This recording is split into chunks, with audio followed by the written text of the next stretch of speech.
Excellent.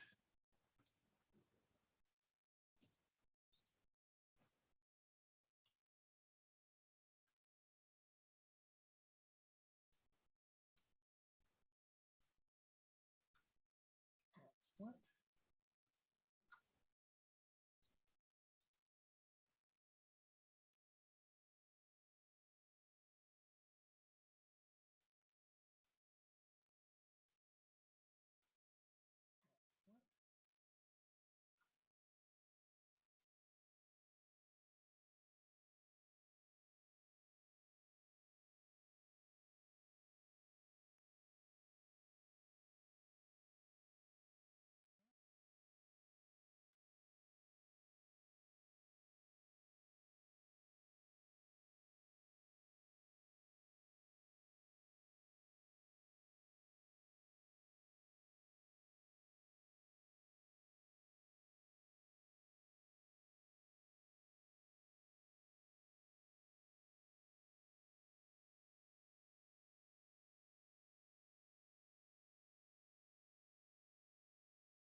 Hey there, Niall. Everyone is in the judges room. I'm going to go ahead and drop you in there. Sounds good.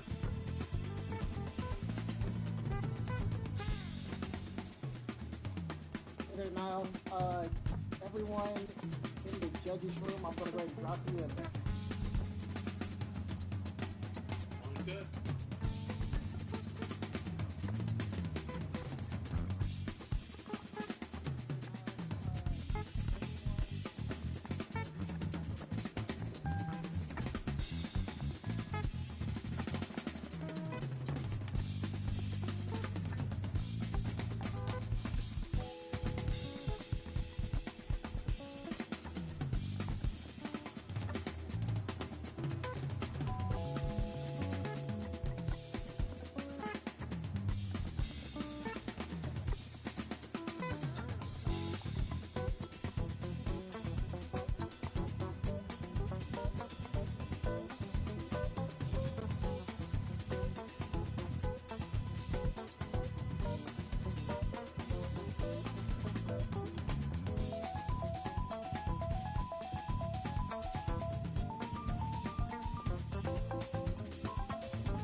captain speaking.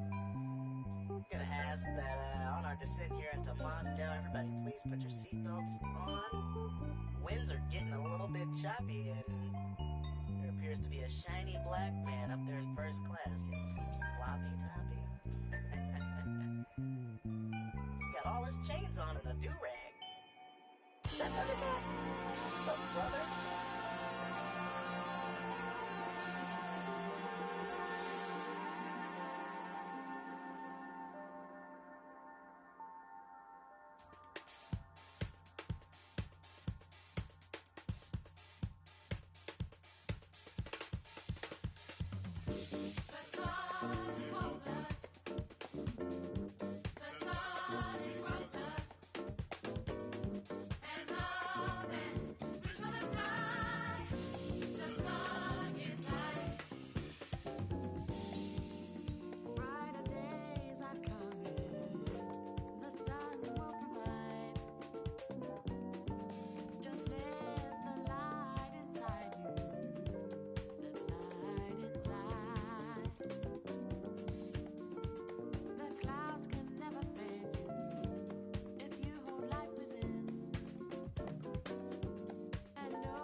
All right, ladies and gentlemen, just letting you know, as soon as I find the volume button, that we'll be starting here in about 5 minutes. We'll be starting in 5 minutes. If you'd like to peek in on some of the things that the teams have been doing, we've been adding links into the chat box. Please feel free to take a look around the event site and see what the teams have been up to, as well as when the teams are presenting. You can actually take a look at their different items as well. We do want to remind you that, as the screen says, this session will be both recorded and live streamed to YouTube. Links are available as you vote. And speaking of voting, take a moment to head on over to our Viewer's Choice page, log into the form. Of course, there's information about the different teams. Please take a moment and vote for your favorite team. Now, of course, you can wait until after the presentation so that you can pick the one that's just right for you, that does the best. But as soon as the final presentation concludes, we'll have a little bit of an intermission for our teams to, for our judges to tally their votes. And during that time, we will end the voting process at that point. Having said that, each presentation will take, has a hard limit of 10 minutes, including demo time, to make sure that everyone's time is valued. So thanks for coming. We'll be starting here in about 3 minutes. 3 minutes.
All right.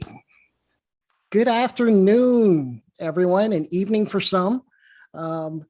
Welcome to our 4th annual HackHPC at PEARC Hackathon. Of course, this year we're attached to PEARC21, and it has been an interesting, fulfilling, tiring, just about every ing you can add to it bit of time here. We want to welcome everyone that's come. And of course, we want to welcome our participants. We're going to go ahead and get started here today. So a couple reminders here just for our participants, as well as those that are visiting. So we do have a Viewer's Choice Award that will be going out today. That Viewer's Choice is being posted in the chat channel occasionally to allow you to vote for your favorite team. That Viewer's Choice poll will be closed after the last group has presented so that we can tally everything together and then have our award ceremony. Each team has 10 minutes to present. And that is a hard 10 minutes. And our timekeeper is actually Amy Cannon, one of our organizers. And even if you're in the middle of a demo, I am so sorry, we will stop you because we want to make sure that we value everyone's time. Having said that, I am going to go ahead and pop up my wonderful final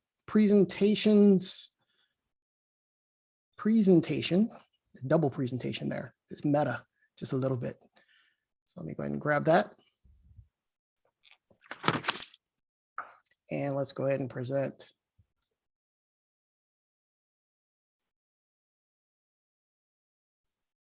There we go. So again, I want to welcome you all to this amazing event that we're having today. I'm going to give you a few statistics here in a moment of just how many students are here and the teams and mentors and all that good stuff and the many time zones we're over this year, which is very new.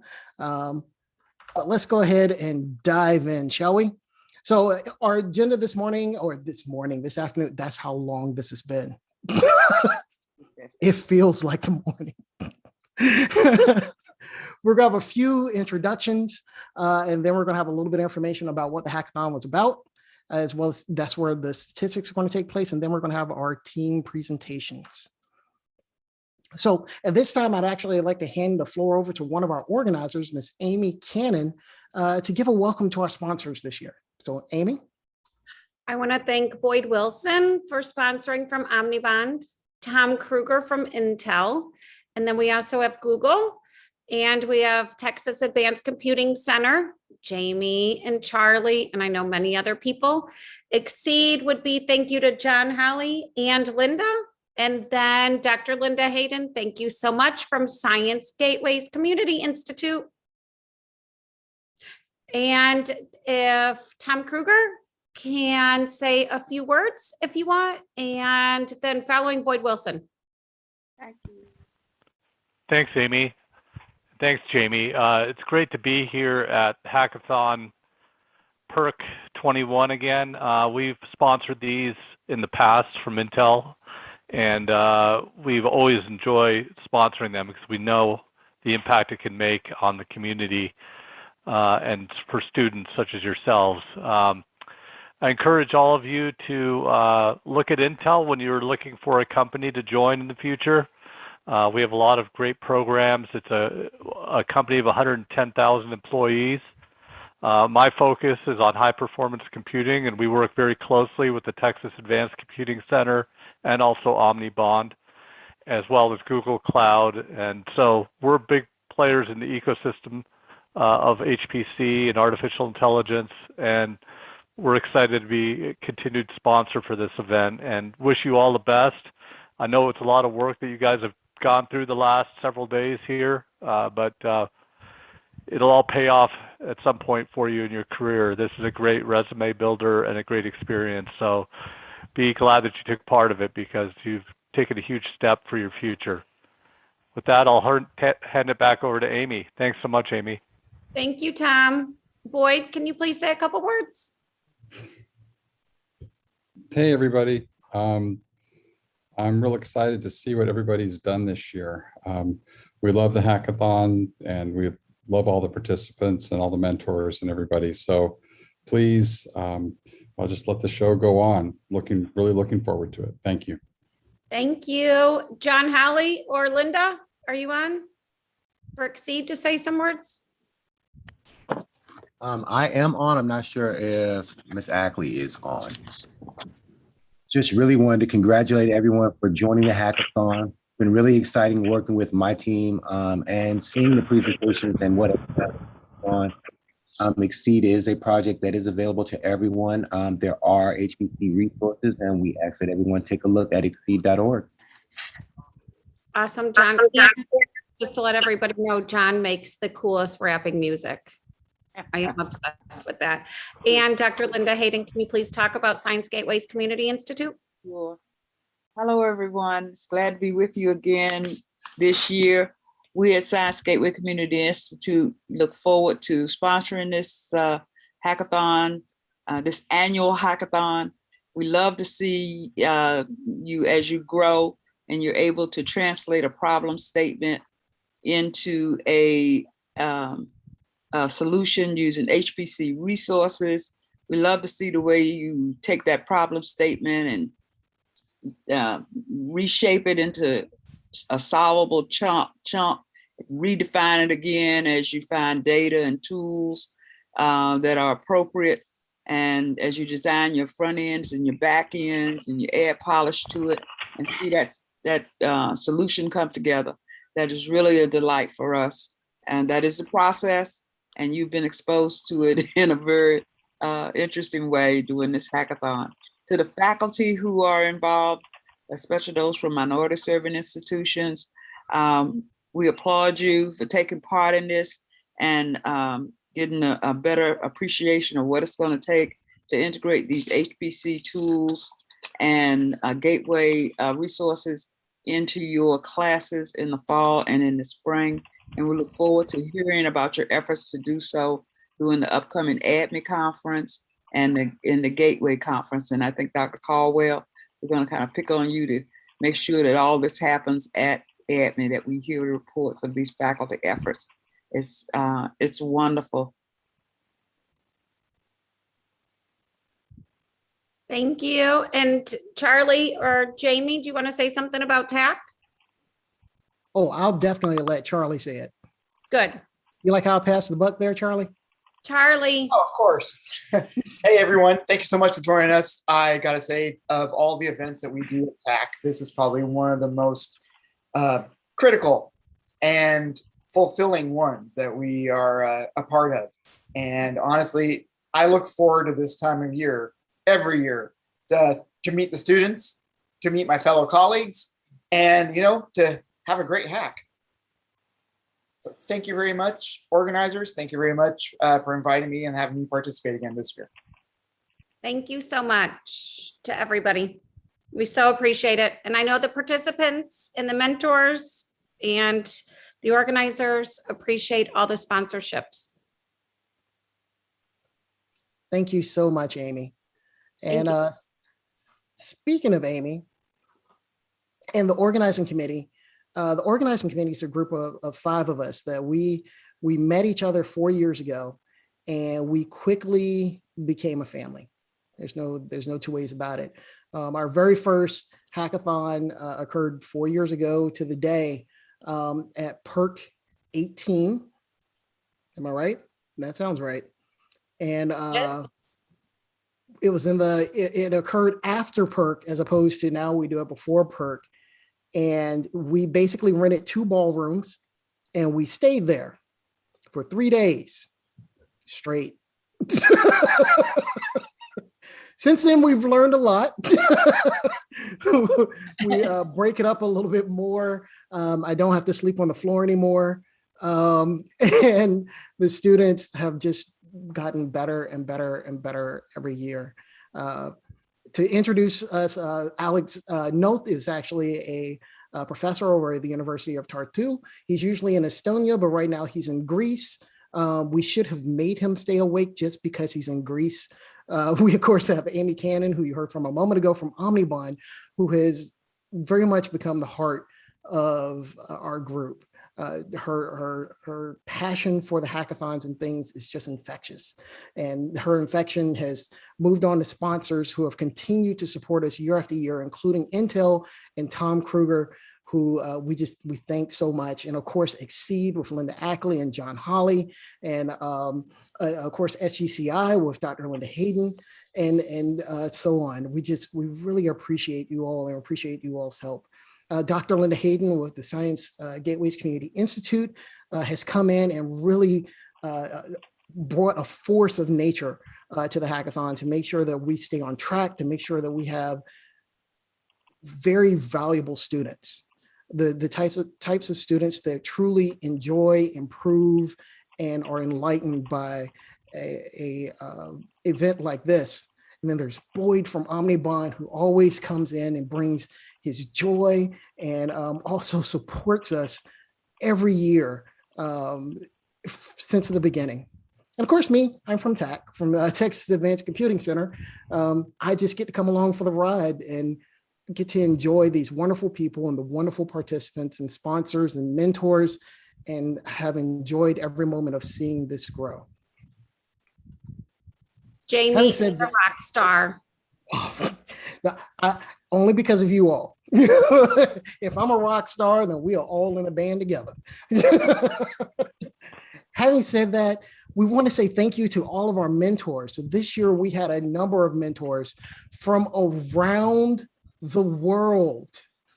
Some are returning mentors, some are new mentors, but all of them have been essential in making sure that this occurs correctly and occurs in a very positive, uplifting way.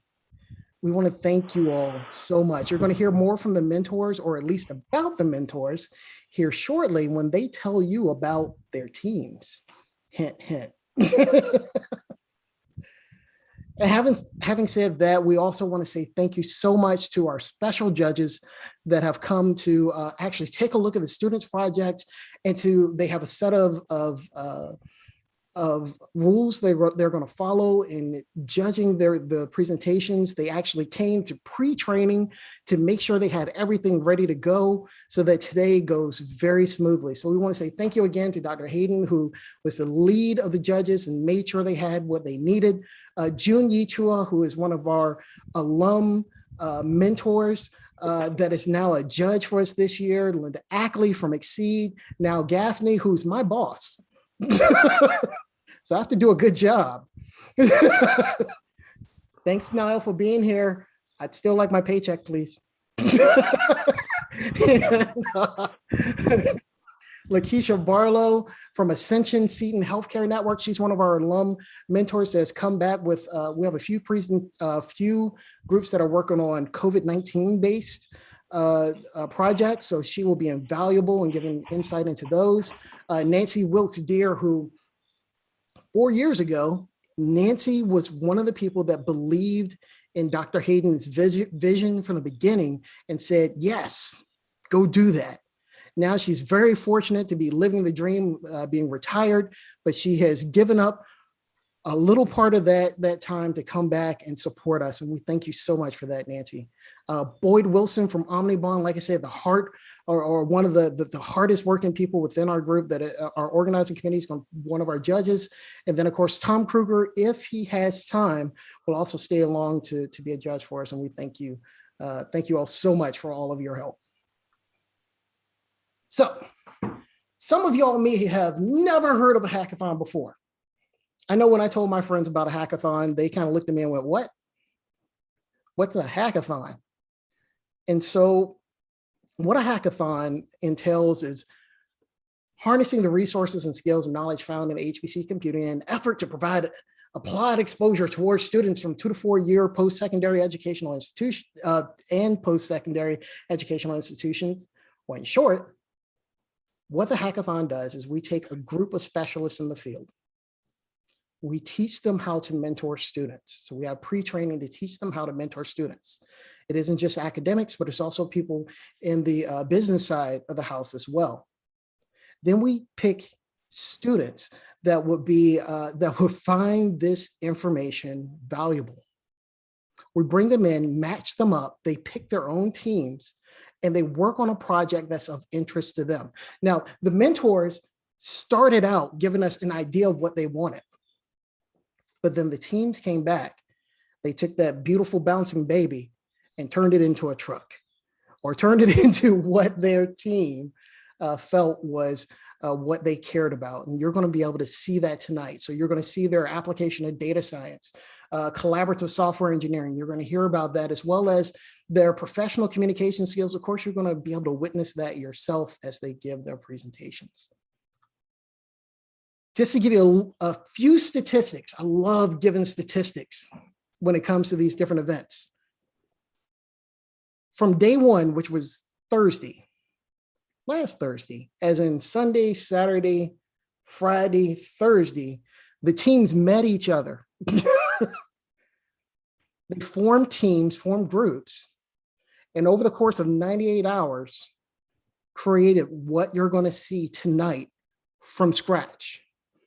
There are 18 participants from over 7 different time zones. Imagine trying to keep that in order. I know I did, and it hurt. There were about 15 mentors and staff members. There are 2 student mentors and a total of 6 teams.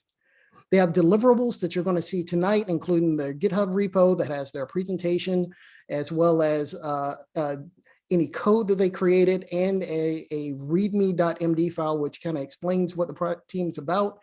And they have the various resources, including, or especially, the Google Cloud platform, which Google was kind enough to provide us credits, and they have for the past 4 years, to allow the students to use these HPC resources. And then with Cloudy Cluster, Omnibond's product, they were also able to set up various tools as needed using the on-demand and or the AI compute engine. So team presentations, that's enough of me talking. But before I give you the team presentations, I have something that is new this year that I want to show everyone. So I'm going to stop this, and I'm going to hit play over here and make sure I share the correct thing. Now, I can say that I know for a fact that one of these is going to be a surprise to us all, because no one's seen it except the creator.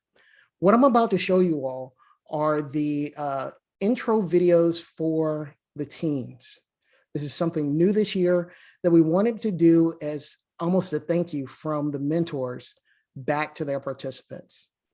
So we're going to cross our fingers and hope I did this right. And we're going to see these videos.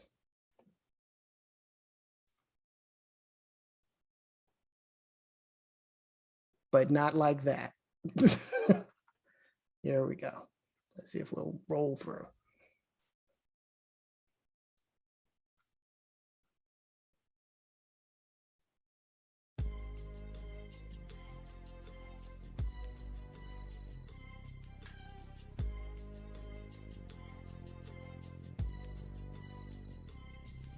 As I walk through the valley of the shadow of death, I take a look at my life and realize there's nothing left. Cause I've been blasting and laughing so long that even my mama thinks that my mind is gone. But I ain't never crossed a man that didn't deserve it.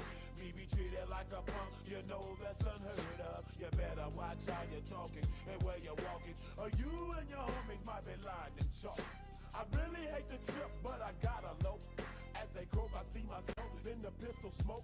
Fool, I'm the kind of G the little homies wanna be like, on my knees in the night.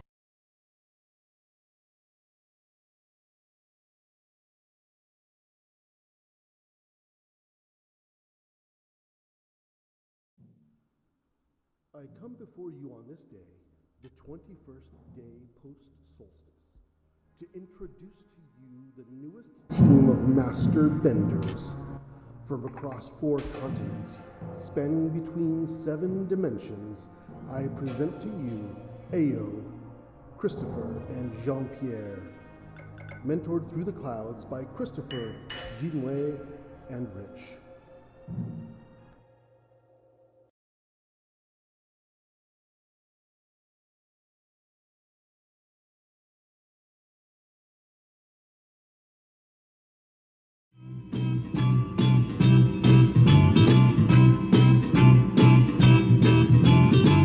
Sunny day, sweeping the clouds away. On my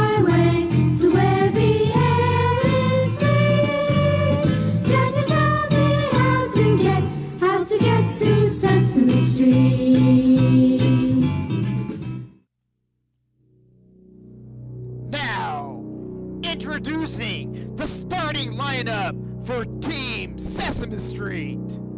From Spelman College, Master Coder, AY Ukulele.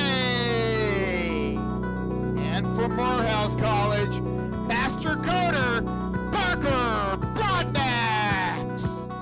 From San Jose State University, Master Coder, Andy Queen. From Maryville University, the Master of Data Science, Fez Ikramula. And at Point, Project Lead and Master Hacker, Lena Dupleshansimo. And your coaches, Marcus Golden of Mississippi Valley State and Charlie Day of the Texas Advanced Computing Center. This is Team Sesame Street.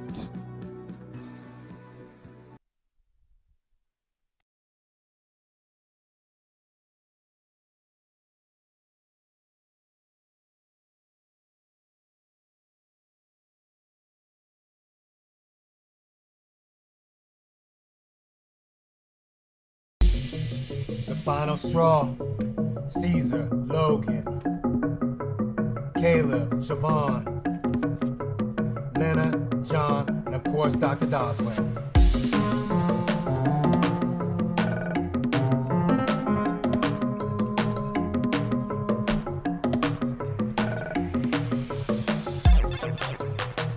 We came to win this contest. Other teams, well, nonsense. Don't believe what we gonna see Monday night by the end of the time left.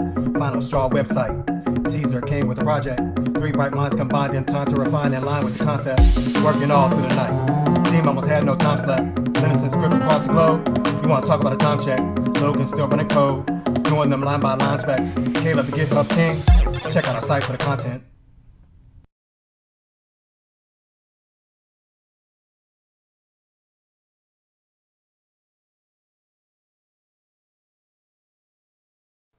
Introducing Team Valiant Vaccinators. The team members are Mentor Dr. Manini Kanampu, co-mentors Dr. Rebecca Caldwell, Mr. James Belton, and student researchers Jasmine, Abi, and Nia.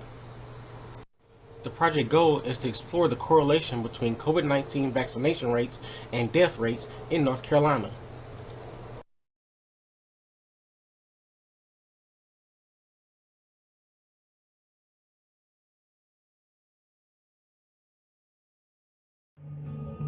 Hackathon?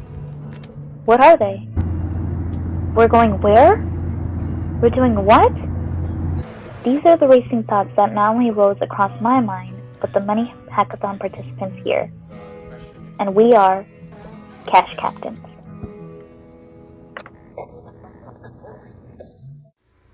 Ching, ching, ching goes the money tree. And every time a ching, money comes to me. It all flows in so abundantly. From the top, left, right, and up under me. Wave, wave, wave, I'm a money wave. Money flow, money made. Flowing in and out, plus money saved. Debt, debt, debt, all debt is paid. And as my mother always says, shoot for the moon so you can land on the stars. See you soon and good luck!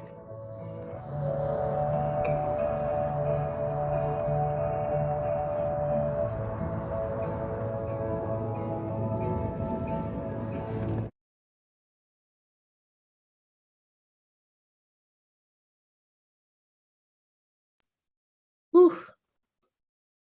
Well, I think we can take a moment just to give them a hand. That was Yay. Amazing. Whew. Okay. So that was just the mentors. Now it's time for us to see what the students have brought to us. So with that, I'm going to turn it over to the students. And students, we're going to let you know right now, we're going to follow the order that is listed on the event page, the order that's listed on the event page. Now, having said that, for those of you that have not seen it, I'm going to go ahead and go to a site that has become quite familiar to us all. This is our HackHPC.org site, who has its new suit on, as I like to say, just for the final presentations. And here I'm going to go to our PEARC21 Hack Hub. And on that hub, as we scroll down, we have our project and mentor information. So our order will be for tonight. The cash captains will be starting us out. And then we'll have the masked angst, the render benders, the Sesame Street team, the final straw, and then the valiant vaccinators. Now, having said that, on the slide that I showed you earlier, there are some deliverables that each team must have.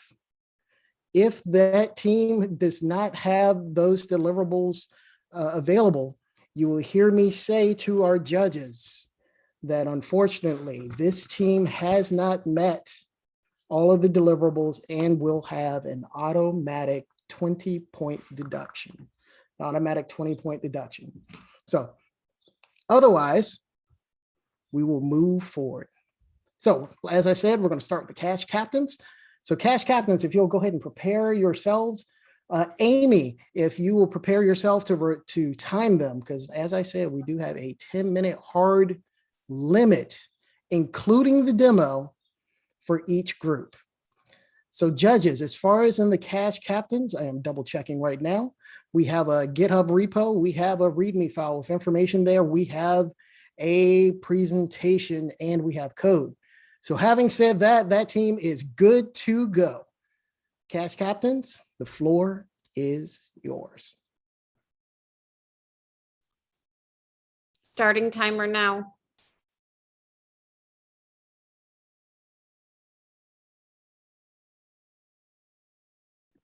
Okay, hi everyone. I'm going to pull up our slide.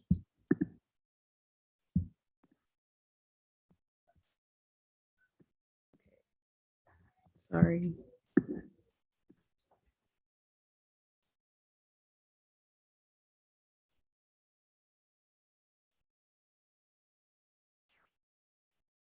Okay, we are the cash captains.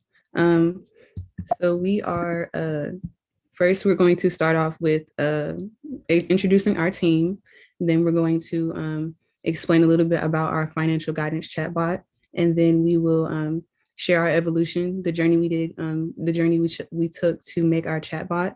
And then as well as the technology we used. And then a special thanks to all of the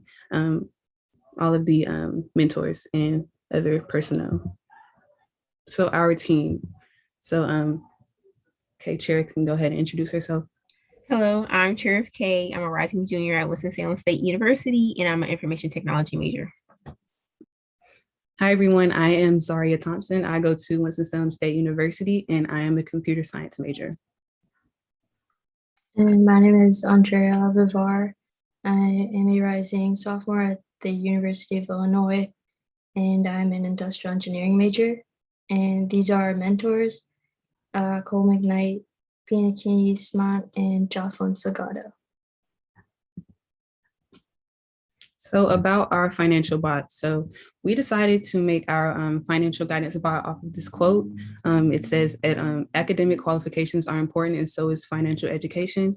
They both are important and schools are forgetting one of them. And of course that one is financial education. So we built this bot to be available specifically for grad students and college students to navigate through applying for student loans, as well as knowing what loans to apply for, when do they have to pay it back, and so forth. So yeah, that's pretty much what we have so far as the bot is concerned, like the general description. So our evolution. So we started on Friday, July 9th, and the first thing we did was we created a name for our project.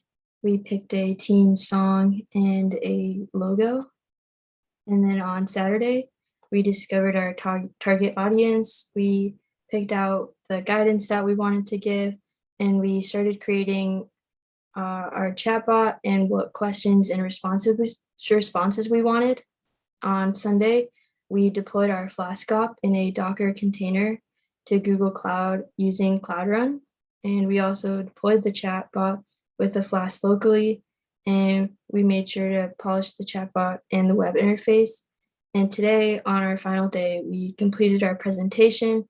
We were able to successfully deploy the chatbot using Cloud Google Run. Okay, and now we will show our demo of the of our chatbot. His name is Max. So let me pull that up.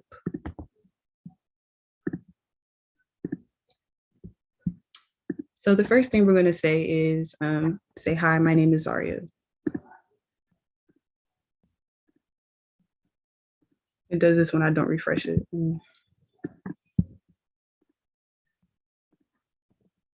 So hi, my name is Zaria.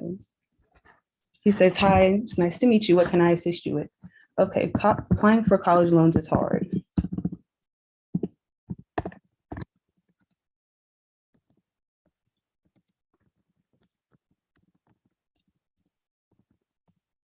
He says he has my back. Okay, cool.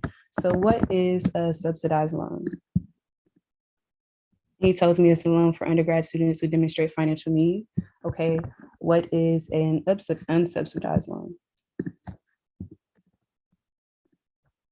He says it's for grad, undergrad, and professional students, but it is based on financial need. Okay, so how do I fill out my FAFSA?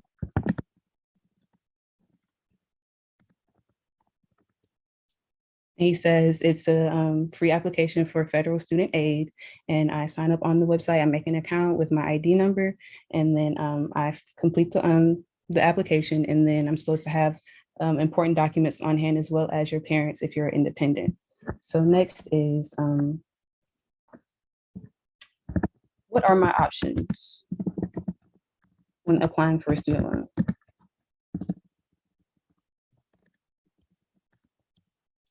So of course I have a subsidized, unsubsidized, parent plus, and a private loan. So it's like, okay, now we can say, thank you. Thanks for the help. He says, happy to help. And just another one for fun.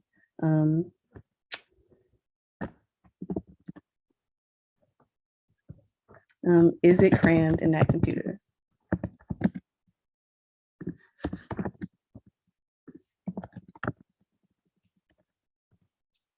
And he says, not at all, there's enough disk space in here. So now we just say bye to Max, and he says bye-bye. So now we will go over to Chair to show the metrics of our of Max, pretty much.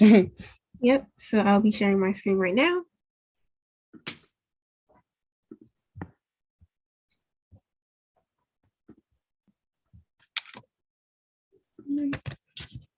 All right, so here we have our metrics. This is from our metrics in 1 day, but here is our metrics in 6 hours.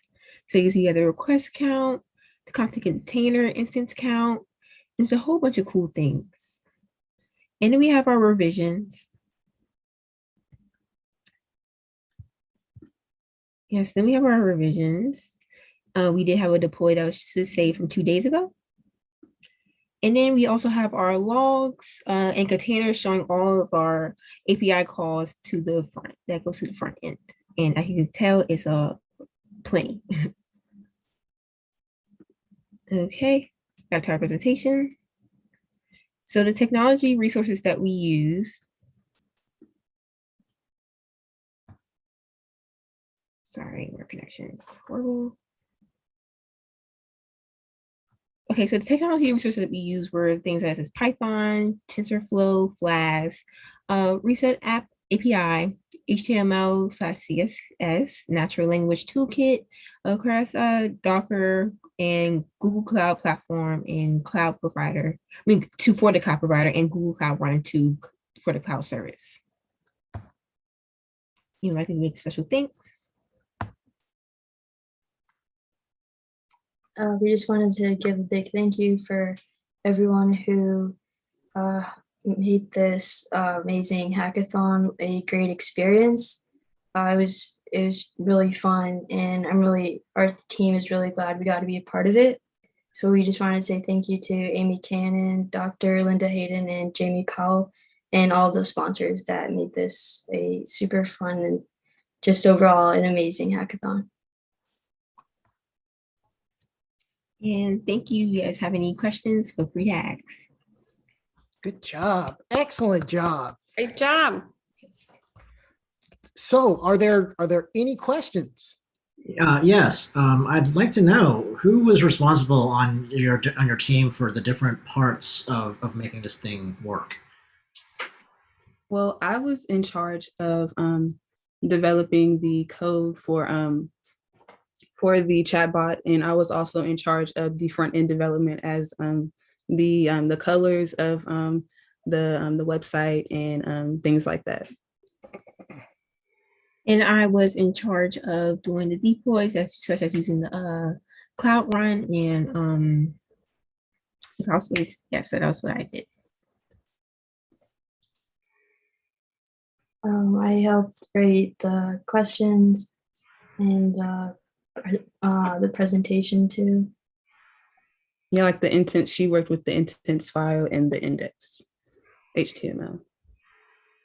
So I peeked a look at your code, and it looks very interesting. You have a neural network being backed by some pre-trained networks. How did you translate that all the way into those extremely detailed responses, like what FAFSA is and everything? Well, we basically we took questions from like frequently asked questions from other sources, and we programmed and we placed them into the indents file, and we just put different tags and patterns and responses to best suit our bot Max. Yeah. Awesome. Thank you very much. No problem. Could someone tell me what REST is? Can you repeat that? Could you tell me what REST is, R-E-S-T? You had it on your list of technologies used. REST, that is a it is a web service that we use for I believe it's for a way that Flask can interact with the app Flask can interact with the website and as well as the back end in layman terms, if that answers your question. That's actually a good answer. So another term for that. So you explained how it works. So it's also called an API, the REST API, Application Programming Interface. Good job. All right.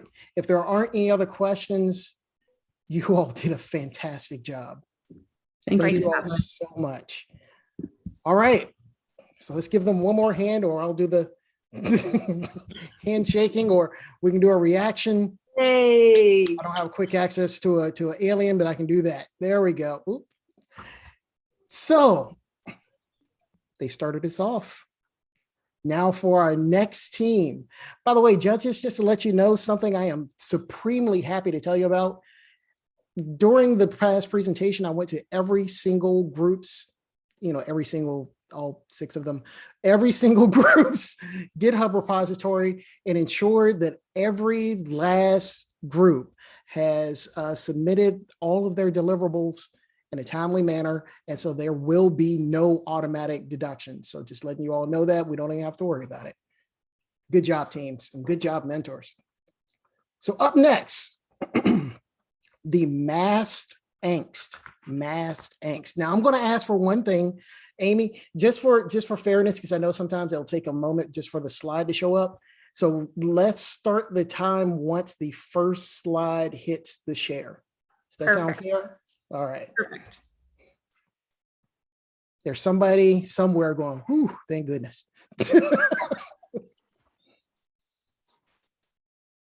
Okay, we ready to start the timer? Let's do it. Started.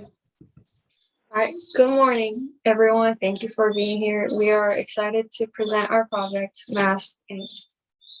To introduce our team, we have Janetti and Josh as our mentors, and Shivima, Nishad, Johnny, and myself as developers. This was the initial idea presented by our mentor to analyze the effects of COVID-19 on mental health by looking at trends and statistics, including Google keyword search. And we took our idea on looking at factors such as demographics and ages. And so we went ahead to plan out our project based on it. The purpose of our project was to find a correlation between mental health and COVID-19, which was to inspect how the policies affect different states, genders, and minority groups, and to see how COVID impacted the mental health of people.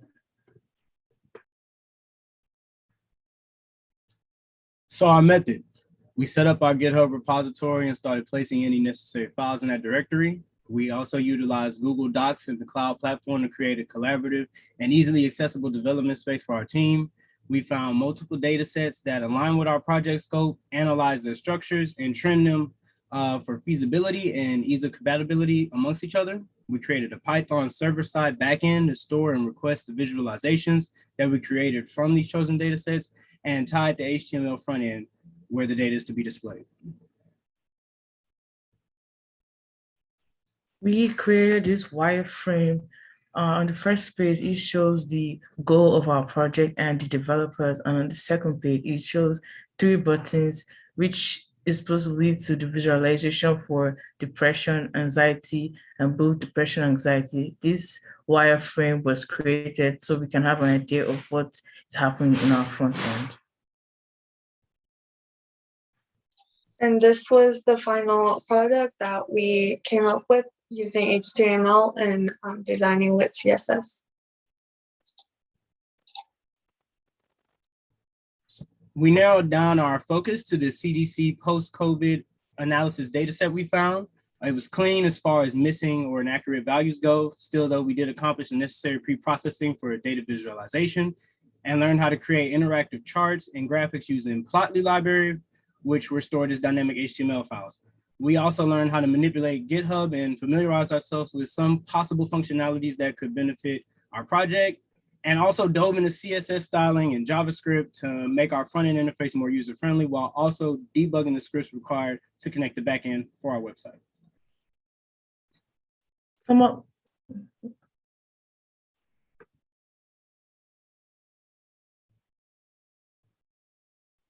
of the HPC highlights, we learned what HPC is and why we use it. We had a large data set that could not be run on our regular computer. And so with the help of HPC, we're able to run this using Google Cloud. We were able to do this on Jupyter Notebook while being deployed on the server. We use Google Compute Engine. We use Google Compute Engine to host our server and the storage to store our data sets. We also created a HTML web page on Jupyter Notebook, which was housed on Google Cloud Platform and embedded uploaded photos on the HTML file. And we were able to use our data sets to draw graphs and visualization and categorize each of them for different mental conditions. And then we converted each of the charts to SVG files to allow them to be more dynamic rather than static.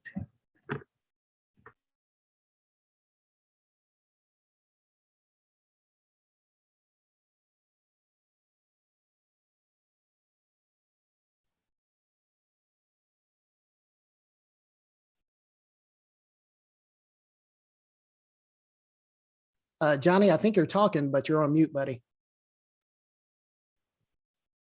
No, this is the demo. It's a video.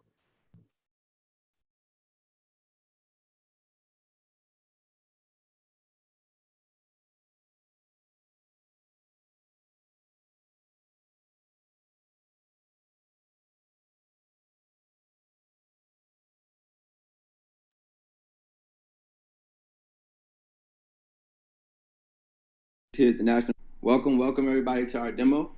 So what we have here is a website we put together to better visualize the CDC data that we were analyzing. So for example, this here is the national estimate of symptoms of depression and anxiety over time.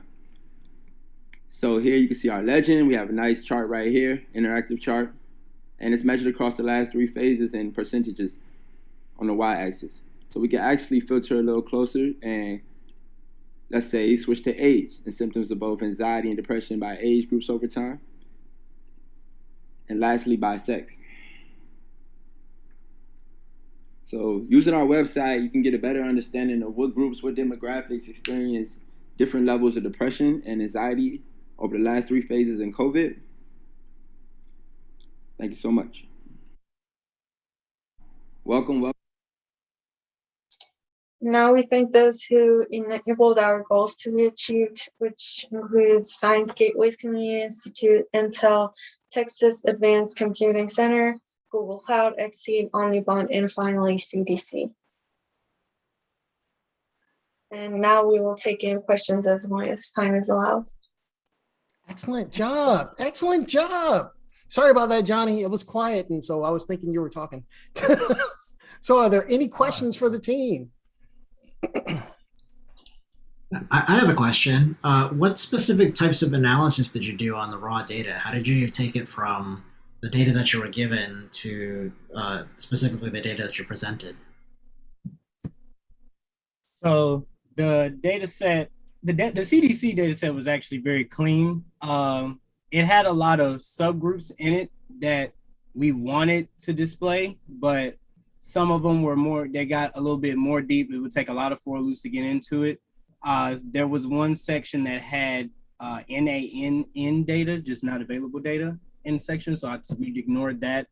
And I just focused on, we just focused on doing the indicators, which were the different symptoms, and then going by age, by gender, and then by state to create visual diagrams that were presentable and most people would look at, well, most people would search for at least. For the other data sets, we just trimmed them out based on feasibility. They weren't as compatible. If you wanted to use like the Google search data we had found, you would have to, it could be biased. You never know exactly what someone would be searching to say that they actually have mental, health issues that could range. So we just stuck to that data set since it was already pretty much. Thank you. Welcome. All right. If there aren't any further questions, we are going to keep the train moving. Question on like how easy or difficult would it be to port this mechanism to other states or maybe even other countries?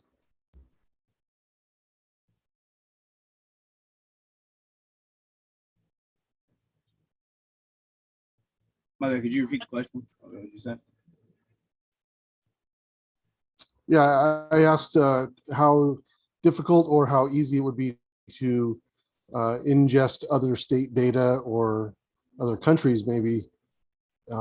Is there some flexibility to different structured query data formatting that would allow for like somebody at the Department of Health to use the tool by easily uploading their data and cranking out some measurable views? You talking about our code or just the CDC data set in general? The CDC data set, I mean, if you're looking at the way they did their values, I wouldn't know how easy it is for someone to do that level of surveying on themselves to add it. But if you were able to get that kind of data, adding it to it would be simply appending it to a CSV file that has the same sort. You have the state, you have the gender, you take simple, you could do a simple survey that you send on the internet, like the one that they sent for us that we have to complete, that I remember, Jamie. So yeah, if you did that and collected all that data, then that'd be another way, and you just append it to the end of that CSV file and you're good to go. Now you got some new data. Yeah, I didn't know if you happen to see other state data sets to see if they were kind of similar or if it was sort of federally managed versus each state doing their own kind of thing. Oh yes, I see what you mean. Yes, the other data sets we saw were actually, we only had one domestic and two that were from other countries, so it wasn't as, we didn't have anything to base on other state data sets for the CDC. All of the other ones were for international things.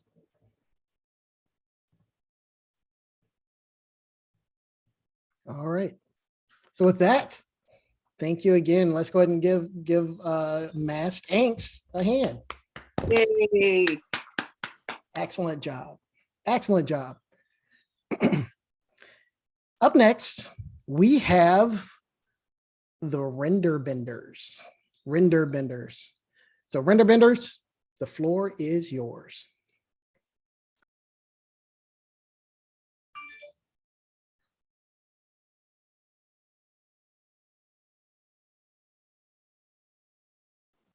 Hold on, I wanted to also share sound.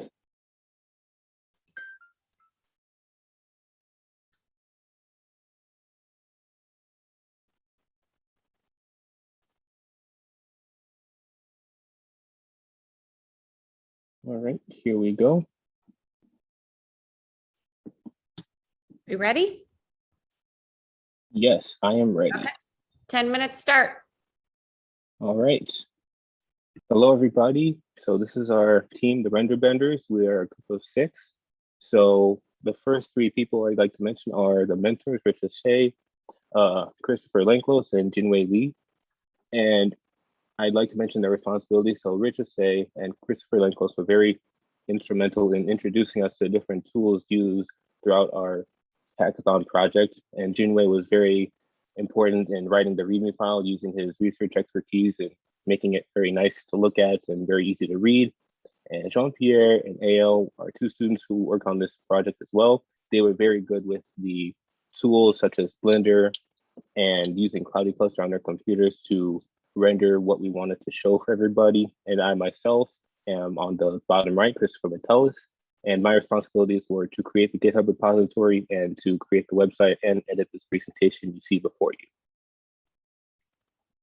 So overall, we had a heck of a journey. Here are some of our landmarks from Thursday to now. We had a lot of ups and downs, and I'd like to highlight them by going through this part right here, a bunch of green landmarks for high points and red marks for low points. And you have some marks that aren't highlighted in green or red. And that's just to represent our increase of breadth of knowledge going into this hackathon, not just trying to hammer out the final response and really trying to take our time to learn everything set before us. And after this, I'd like to pass it on to show our team demonstration video. And here's the final render of what we came up with in Blender. So as you can see, it is a carbon nanotube. And you can see right here, the configuration is that you have one inside of the other. So they are stacked. And unfortunately, it's a bit hard to see from this angle, but as more angles come and zoom out, you'll be able to see that there are nanotubes stuck within one another on the same axial sphere.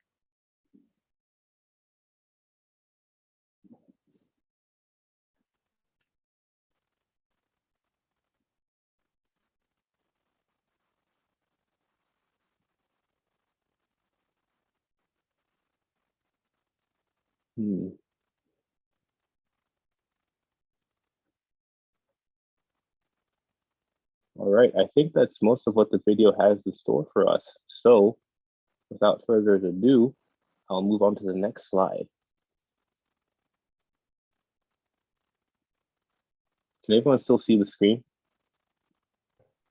Awesome. Yes. Okay. Yes, we can. Great.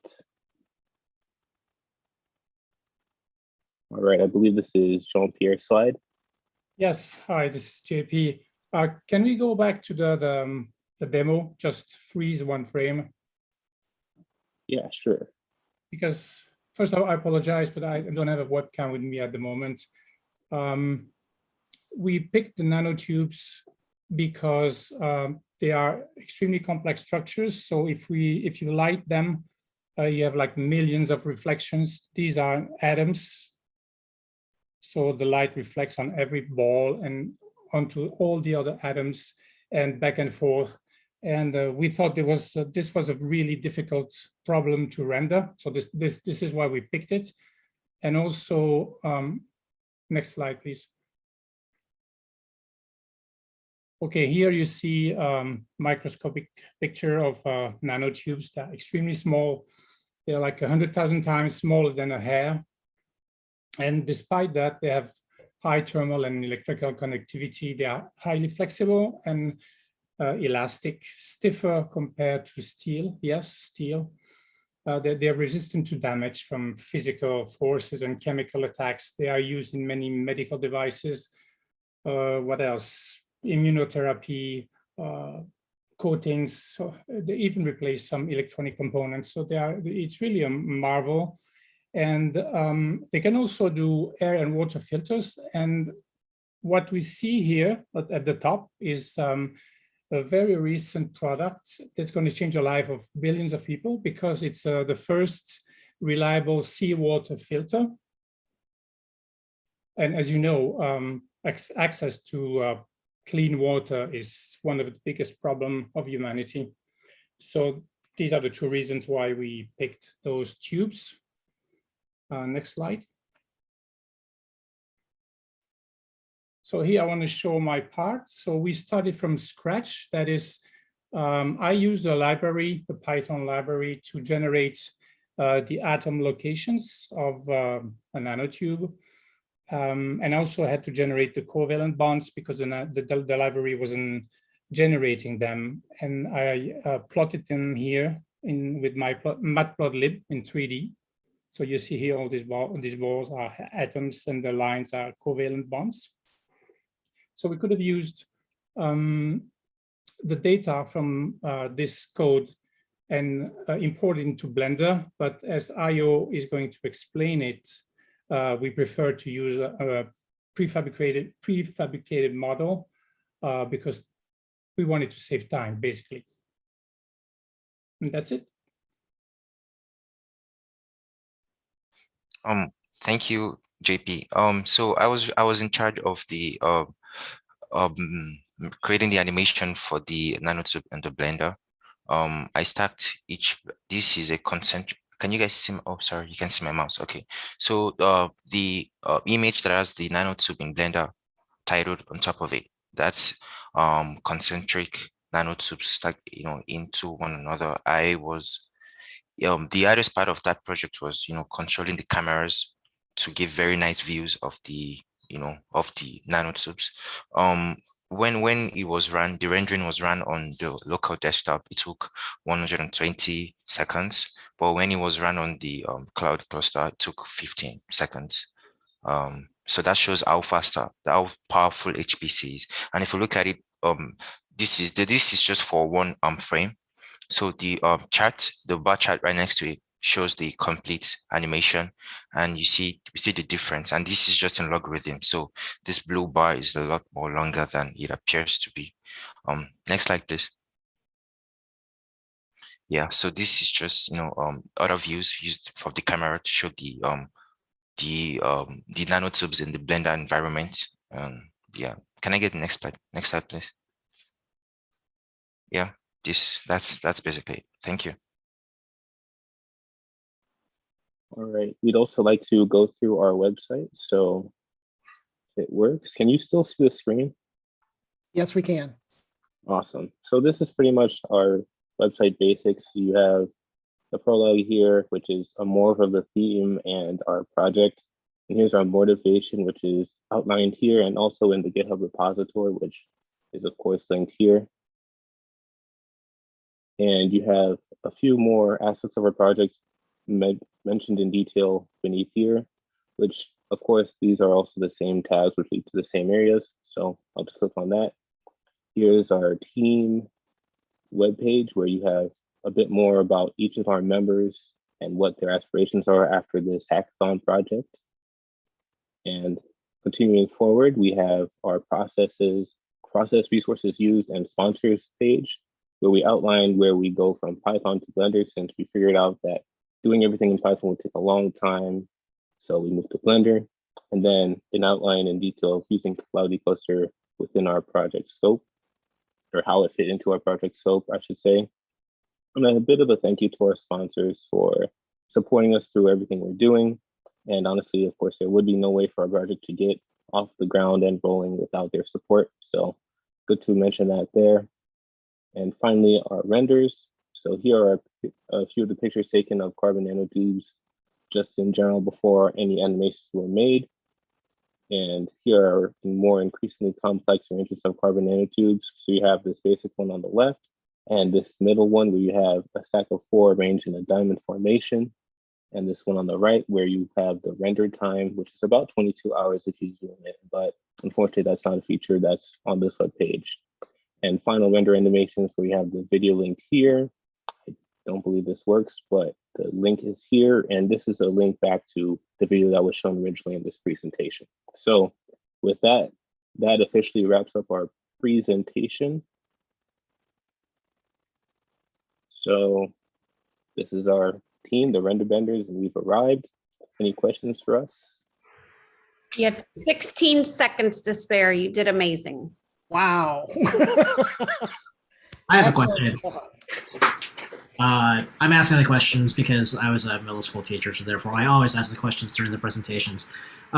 With such a high level of scientific complexity built into the project, I like to ask, where is the what was the innovation for the process? Because you transferred your workload to GCP and Cloudy Cluster, but I'm wondering, did you manage to do it in one shot? Was there a development of your process for repeatability?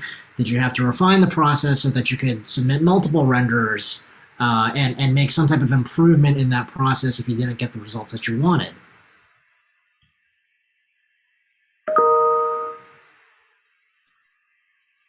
Maybe I can answer that. Well, actually, we went back and forth. We tried different structures of nanotube, like the last image where you see like 4 nanotubes on top of each other or one into the other. We did simulation on the clouds, where we had quite a lot of difficulties to get a reliable environment.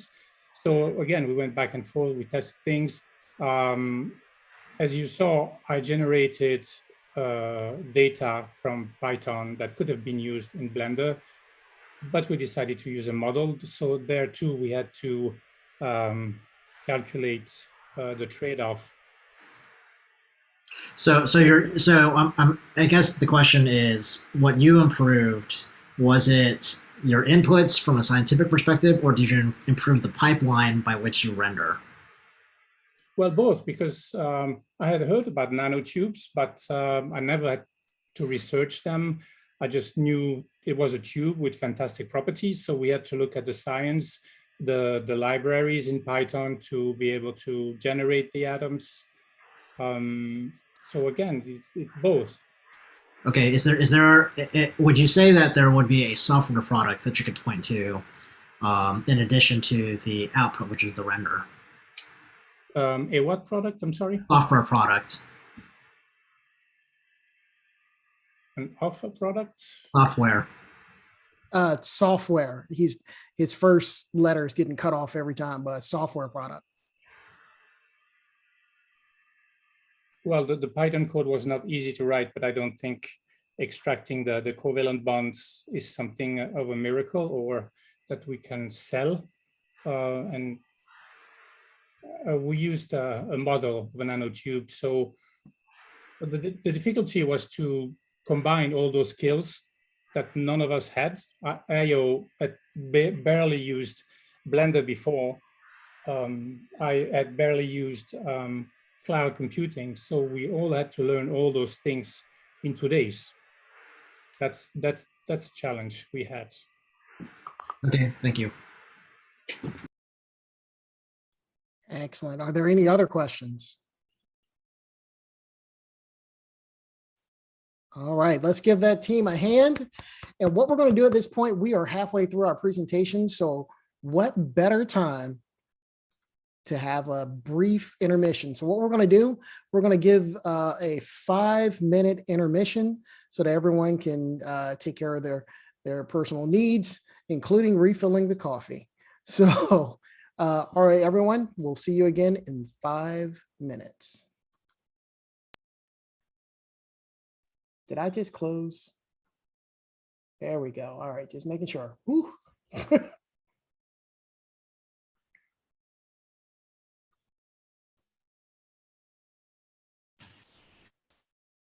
Don't forget to fill out your viewer's choice survey.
And at the sound of the phone, we are indeed back.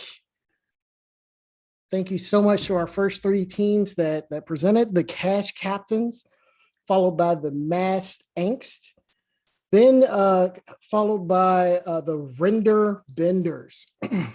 Again, just as a reminder, you can go and vote for your favorite team right now at our viewers choice poll. And John, if you wouldn't mind posting that in the chat, of course, you can get to it there, as well as our event site, or head over to HackHPC.org, where you can both view the YouTube link as well as the team pages and GitHub repos. And there it is right there.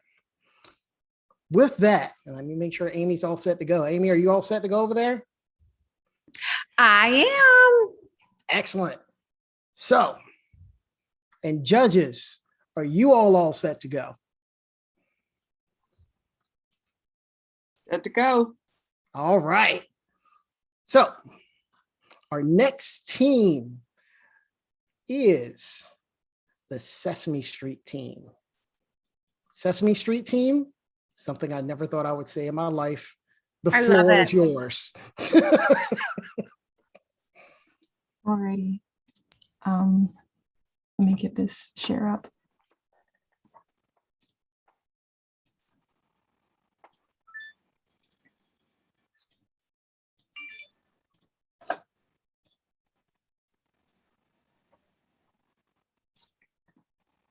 Okay, so we are the Sesame Street team, and our project was, sorry?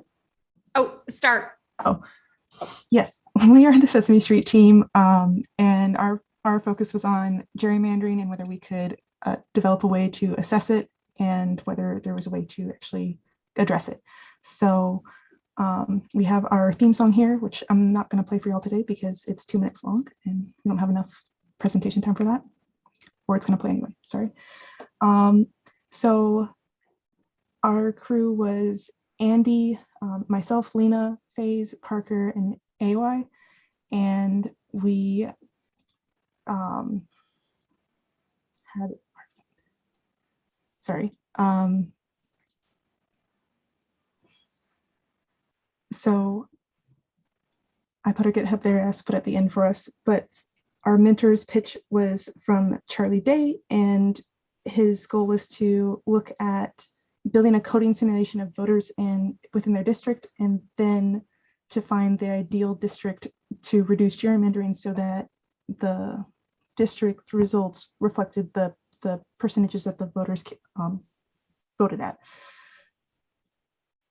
So we turned that into a project plan where we wanted to take some real data to show some districts that are unfairly bounded, build a simulation to verify that that was really unfairly bounded, try to address that simulation to redraw the districts into a fair boundary, and then try to simulate some real data that actually shows whether that our attempted districts or other redrawing attempts could actually be effective. So we went with a data set from Florida from the 2010 gubernatorial race. And the reason that we went with Florida was a couple of reasons. So this race was actually shortly before the Florida Supreme Court actually ruled that several of their districts did have heavy gerrymandering and needed to be redrawn. Florida is typically a swing state, so we know that it's got a pretty competitive voting district, so it's not going, the data is not going to be like heavily skewed one way or the other already. The data set we found had several rounds of verification from both Cornell and Harvard, so we could trust that. On a hackathon, we don't have as much time to verify data sets as we normally like to, so we can kind of assume a little bit more safety with that they did their due diligence as well. And Florida actually has really open public access laws, so a lot of their governmental data is just very available. So we didn't have to worry as much about gaps in the data because it was all there for us. Some of the big key things we really learned is that like everyone kind of knows what gerrymandering is, but we really had to like drill down on what exactly is gerrymandering versus other forms of voter suppression, and and which ones we were going to focus on for this. We learned a lot about matplotlib formatted, coordinated formatter, which Andy will talk about a little bit more specifically. We did a lot of Jupyter notebooks and Google Cloud usage that we hadn't really been as familiar with before. A lot of us learned a lot about GitHub, and we got a lot more experience with Python, and specifically within classes within classes on Python. And then we accomplished 5 different simulations of districting and voting, and some of those were we're trying to correct districting, and some of them were not. And then we have 7 different maps of districting Florida. One of them was on that previous slide. And then we didn't succeed in 2 things, which was we didn't find a single this fixes everything solution. We found a lot of potential options, and but like most things, it's a very complex issue. So coming up with a single solution would have been a pretty long shot goal, but we did come up with some, I think, viable options for us. And then we weren't able to integrate our simulation into the GIS due to some limits with like manually editing polygons in GIS. And so that's one of our future goals for this project. So here is the first map that we made. This is the actual data for the original election that we're looking at. The more red something is, that means that we took the Democrat count and the Republican count and took an absolute value of those and then divided it by the total counts for the gubernatorial races. This election actually, you can see it looks very heavily Republican favored, but whenever we take all this data out of the districts and just look at Florida as a whole, it's really not nearly as Republican leaning, because they actually, this election was actually won by about 61,000 votes. It was 1.1% of the total vote. And then we looked at some potential final, other ways of drawing districts. And that is, and this is the comparison side by side because it's kind of hard to remember them. And then we have 4 different maps that are different forms of correcting gerrymandering. This first one is using an algorithm that has someone else built that they're a really big proponent of, that looks at drawing compact districts regardless of where a county line is. The second one is called compact county lines, which is very similar, but the districts will not cross county lines. This is a design to make sure that your districts are as competitive as possible so that the people in there are voting, the populations are almost perfectly voting 50-50. And this one is the current districts that were drawn after this election, after the Supreme Court said that the districts were gerrymandered. So then this is the side-by-side comparison for these. And then we're going to move on to the graph data. So that's going to be from Andy. Hi everyone, it's Andy here. So before we get to the graph, the map on the left hand side, let me talk to you about what's the software that makes these graphs. So with the help of Charlie and Marcus, we were able to have 2 objects, voter object and community object. And using these objects, we were able to create a community represented by a string.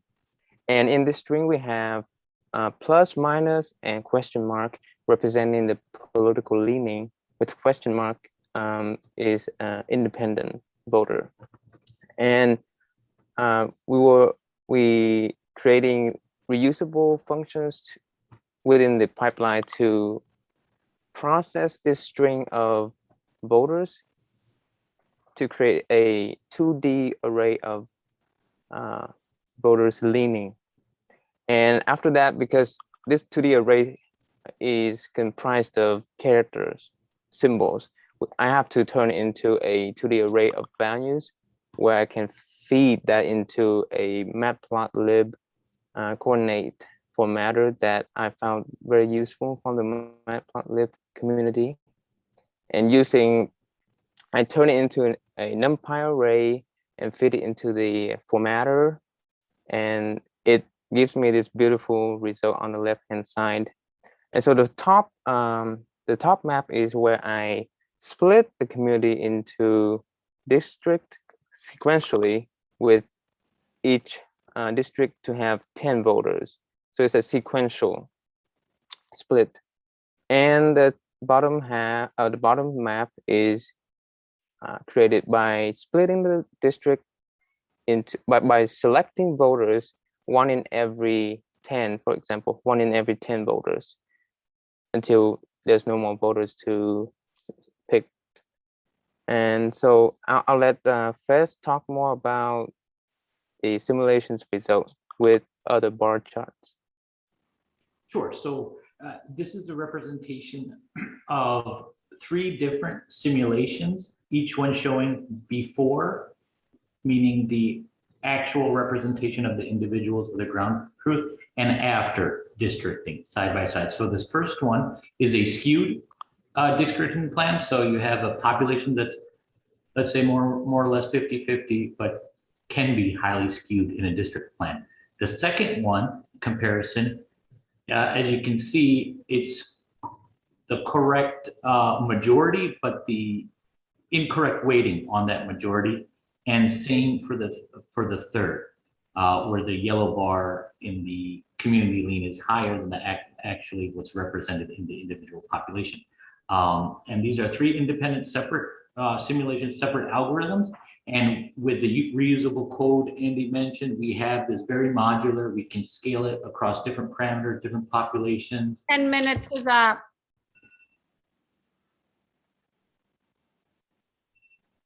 All right. So if you finish your thought there, and then your presentation will be complete. Sure, I can just finish it. So it's made modular to scale well. Our next steps on the very last slide are summarized there. Build some more graphics, scale the simulation, and then deploy it as an app and use it in the real world.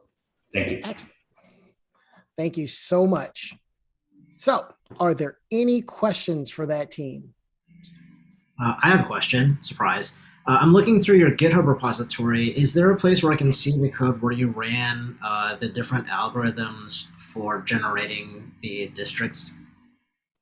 It's in the main folder. It's simulation_demo.notebook, Jupyter Notebook. Okay. And then as far as what you were using for your map sources, were you using ArcGIS or were you using one of the open libraries? For my map, I use Matplotlib, and I think for the Codefleth maps, Lena used ArcGIS. Yeah, I used mostly ArcGIS. We also looked at DesignSafe for using the QGIS software, but we were trying to use that to integrate the simulations. And since we ran into some hiccups with that, we didn't actually end up getting to produce a product with QGIS like we were hoping to. Do you have the ArcGIS code somewhere in the repo? GitHub has a limit on how large of a size we can upload, so I uploaded it to a Google Drive in a zip folder, and then in the README file should be the Google Drive link. Oh, so this is not with the ArcGIS API, but this is actually an ArcGIS like ArcGIS Pro, yeah. Okay, thank you. Yeah, it's a lot easier to do the SQL on ArcGIS Pro than their online version. But you weren't using like the API on a hosted ArcGIS instance or anything. You were just going directly to ArcGIS and doing it, producing an SQL batch map. Yes, we did. All of the coding was on Google Cloud though. Okay, thank you. All right.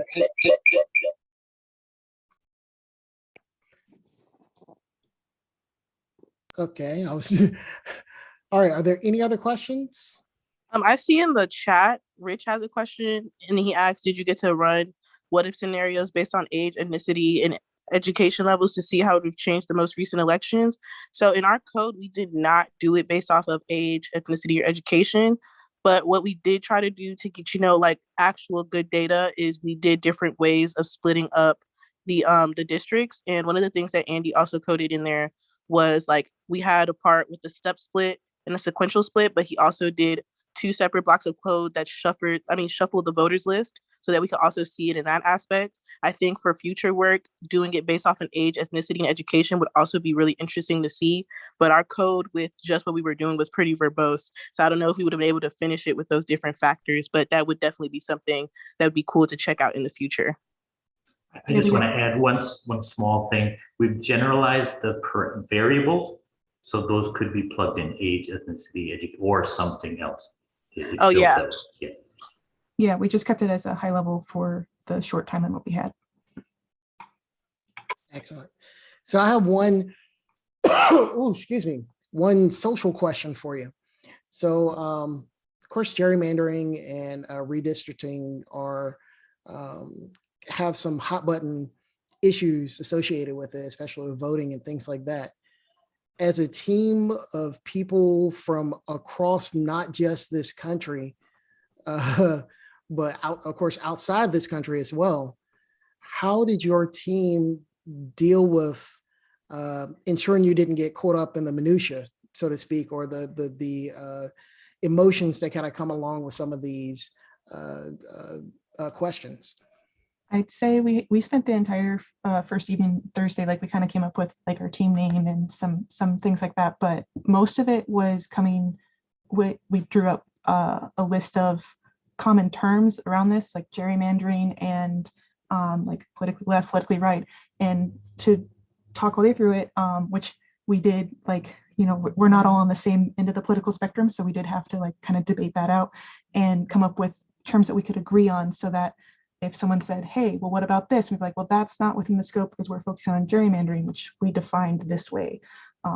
So doing that and then trying to keep it high level so that we were only looking at like which way the votes go, but then making it able to assess later other demographic data was a pretty key component to keeping that smooth, even though this is a topic that a lot of people are passionate about. Excellent. Excellent. All right. Well, thank you so much, Sesame Street team. Let's give them a hand. Or reactions. There they are. Excellent job. All right, moving on to the next team. So the next team is the final straw. The final straw. The final straw, the floor is yours.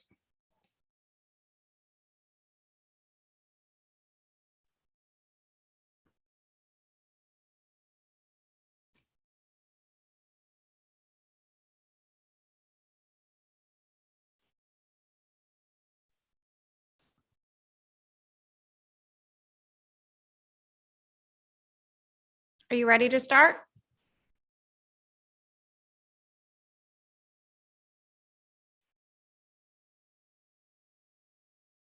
Uh-oh, is someone having an audio problem?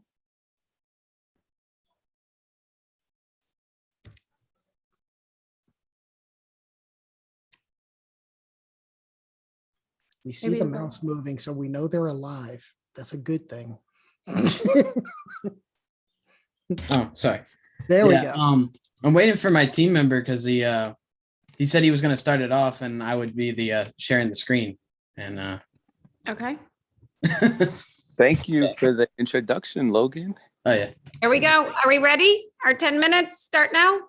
Yeah. Okay. Perfect. Thank you. In 3. Next slide, please. In 2. In 1. Thank you, Logan. Next slide, please. Here we have our index, and we'll start off with the first page being our index and our final page being our references. And then we'll also go through our acknowledgements, introduction, methods, challenges, 2 examples, the significance of the final straw, a demo, our team awards, and our conclusion. And next we have our acknowledgements. Thank you very much.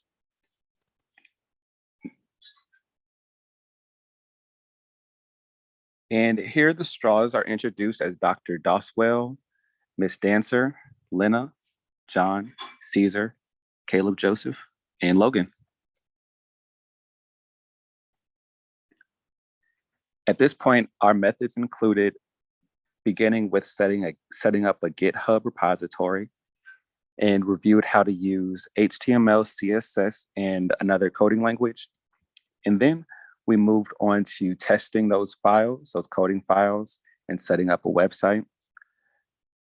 Afterwards, we assigned our team roles, created a dark mode toggle, and started JavaScript functionality.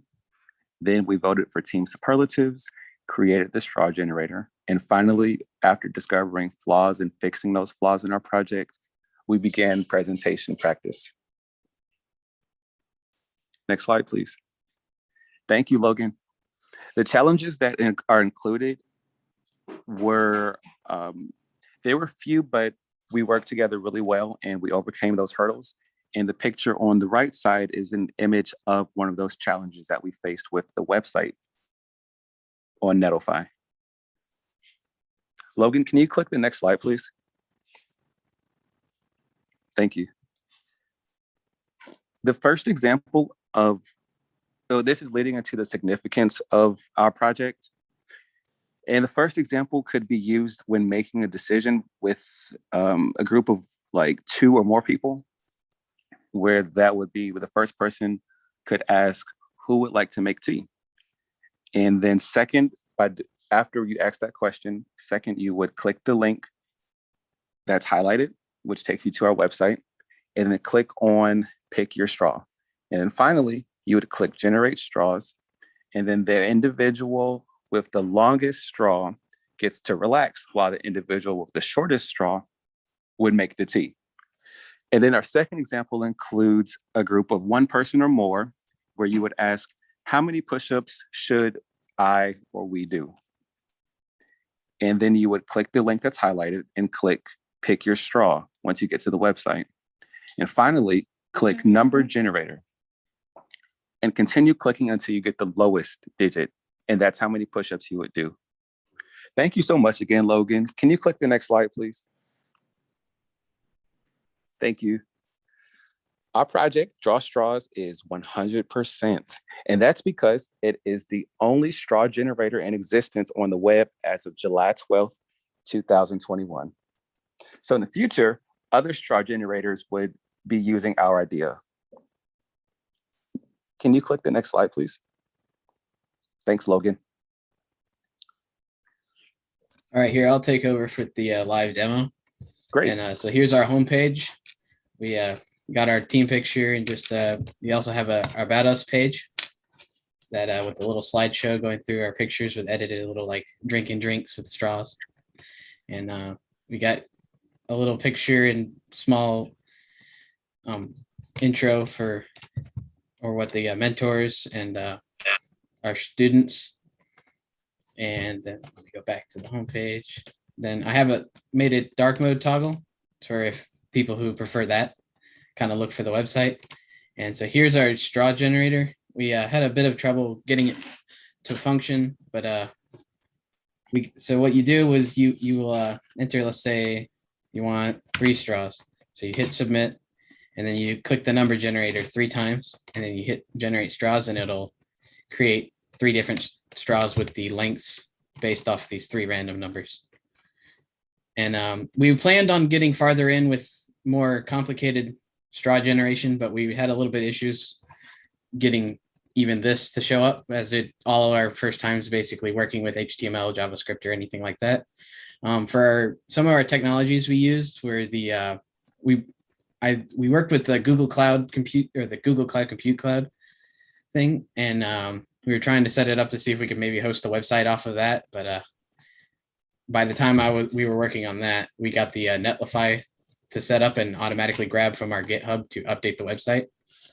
And we also set up a collab to work together and on the code, but it was more focused on Python. So we then just kind of went from back and forth because me and Caleb are in the Eastern time zone, and Lena is in Korea.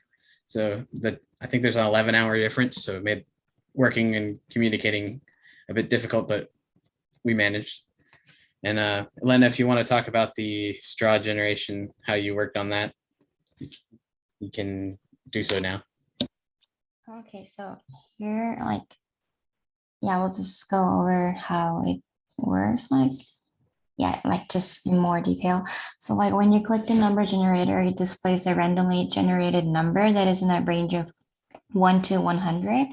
And you can generate multiple numbers, and the array of the numbers will be saved. Then you enter how many straws you would like to generate and click submit button. After that, if you click generate straws button, the canvas above displays the different length of straws that are generated by number generator on the screen. But you should make sure the amount of randomly generated numbers and the number of straws you type in match. If not, it will display an error message to type an appropriate value. It shows an error message. And if you type a value that's 0 or a value less than 0, it will say enter an amount that is greater than 0. That's it.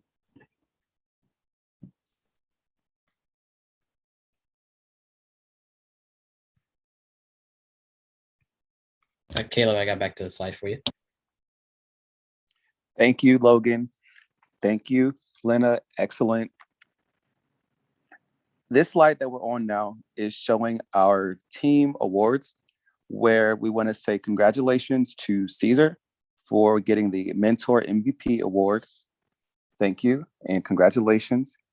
Congratulations to Lena for the teammate who's participated in the most hacks. Congratulations to Logan, who won the award for the most consecutive hours working on the hack. Thank y'all. Congratulations to me for winning the newest coder award. And congratulations to Lena again for winning the award for who traveled the furthest. And with about 1 minute left in our presentation, we will begin our conclusion. And the right side of the screen lists a couple of our accomplishments. And this is a long list, so I'll just say my favorite top 2, which would be setting up 2 websites on Satori and Netlify. Thank you, Caesar, for this suggestion. And the second one would be using 3 coding languages and helping teammates do in-depth coding for the first time.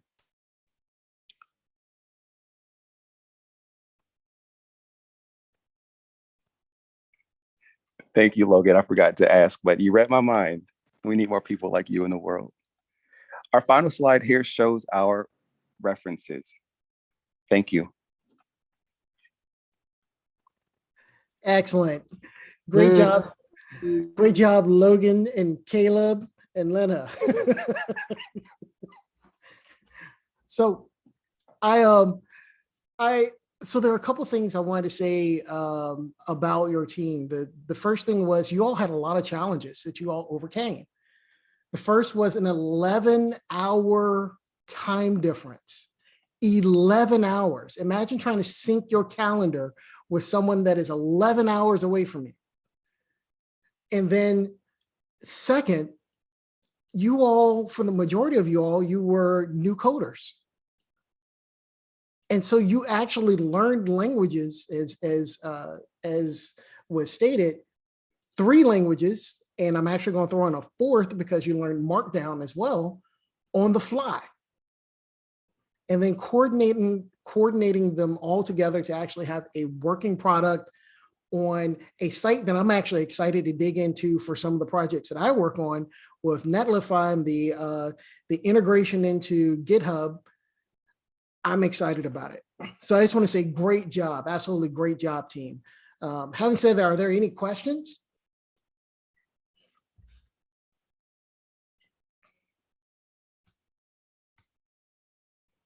Junyi, you don't have a question? Oh, come on. I do have a question. I mean, we're talking about my dog was doing something funny, so I was like, okay, dog. Um, seeing as how we have a group that's new to coding effectively, my question is like, who is your resource? Like, how did you work with your mentors to learn so many new skills this quickly? I can go ahead, but Caesar and John made like a reference sheet and like a resource sheet to look at, and like with tutorials, different videos, and just to on each of the languages. Like I think the first day, me and Lena set up, and she was reviewing some of the stuff she had already known about HTML and that, and I was completely learning everything from the first time, like for the first time, like first ever looking at it. And we would work with our mentors when we had questions, and asked like, how do you do this? Or like, and do you have a tutorial that can show us like JavaScript into you get what I'm saying. Implementation, that's the word. Sorry. But yeah, just ask our mentors like, hey, you have an idea of where we can get the, like, look for this that you already can think of other than just Googling it ourselves. And we would get on Zoom calls and work together.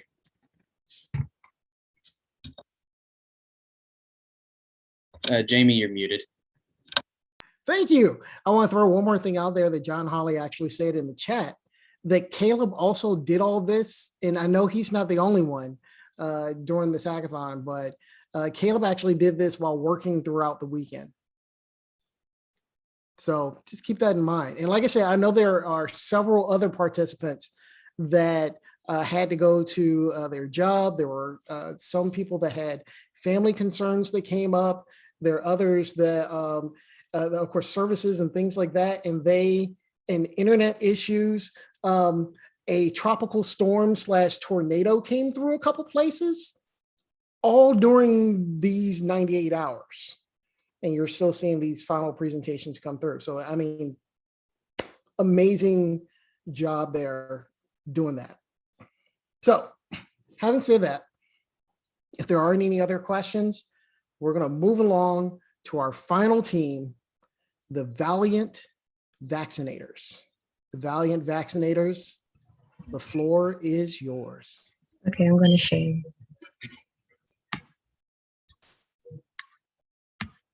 You guys can hear me? Yes, we can. Okay.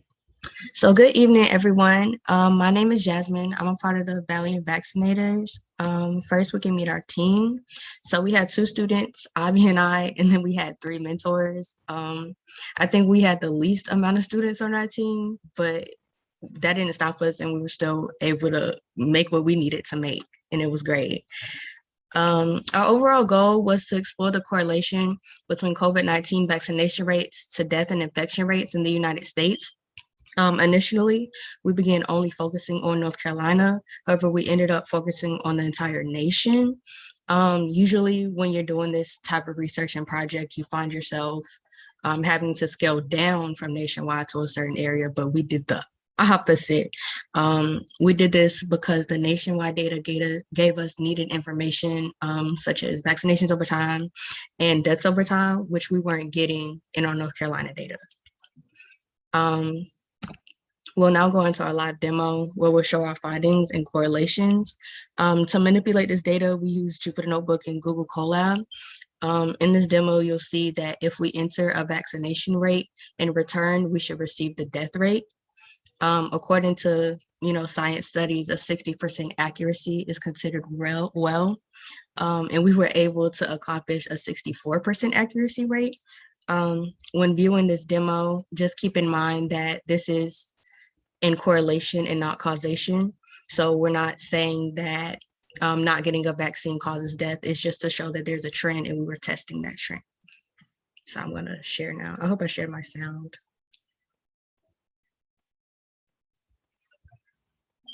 All right, you're going to want to stop your share and then reshare, and of course, check that sound box.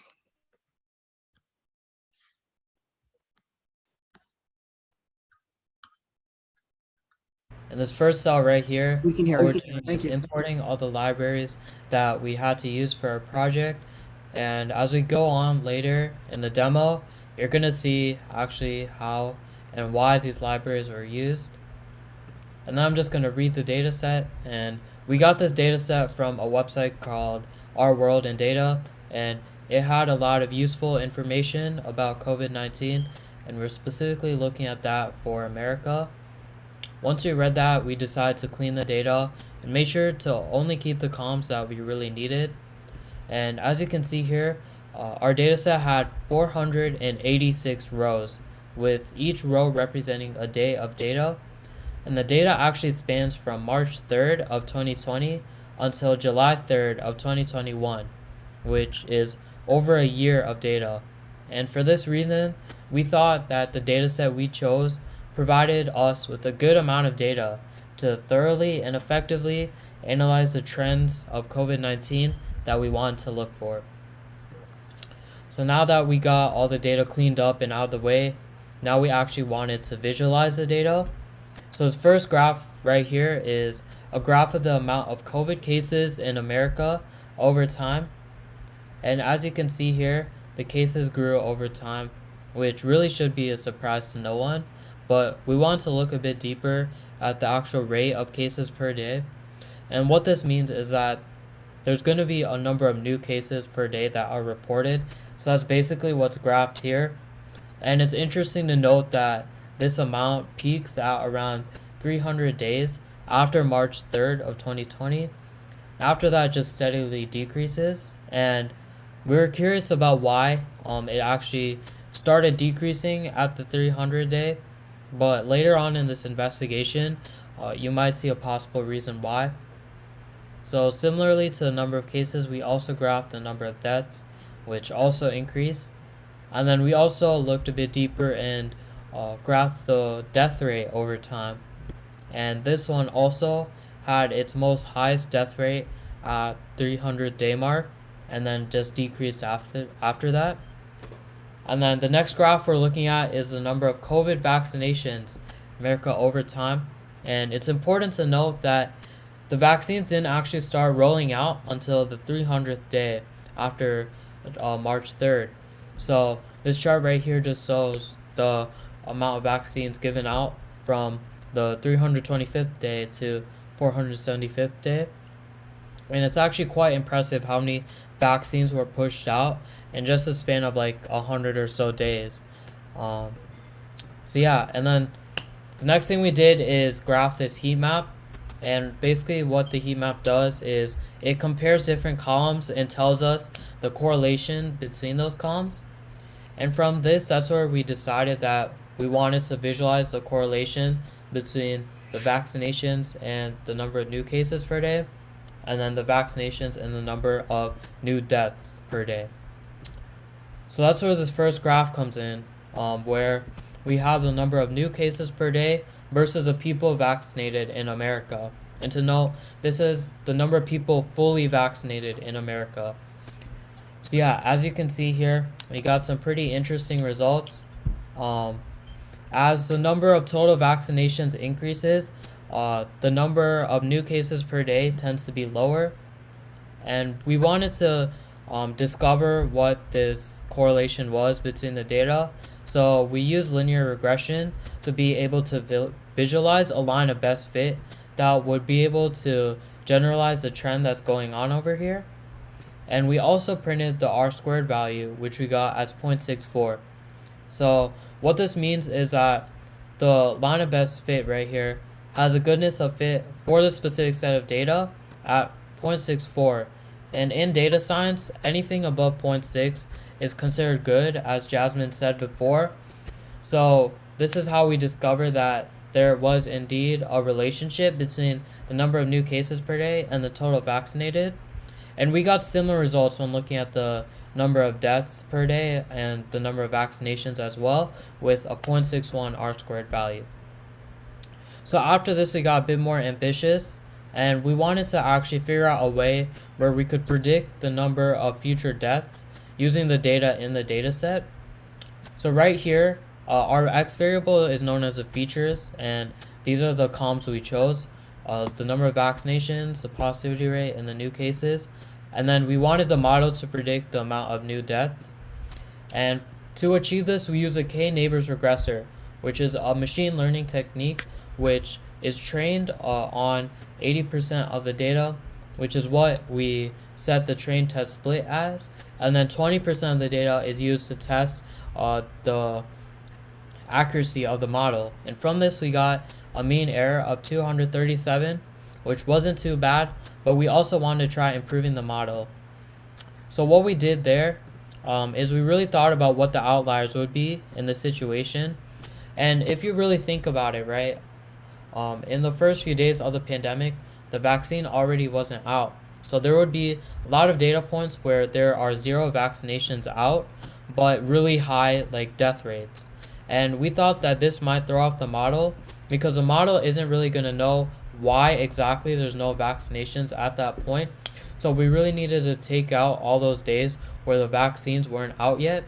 So when we cleaned the data further and made sure to make these adjustments, we were able to drop the mean absolute error to 169, which meant that the model was able to effectively predict the amount of new deaths based off the features that we trained onto the model. And we thought that this was a great improvement. Although it is small, it is still a good improvement. And we were really fascinated by the way the model was actually able to predict the number of new deaths in the future. And this is something that would be useful, especially for people who are trying to forecast like how many deaths are going to happen based off our current trends with the amount of vaccines pushed out and the number of new cases per day.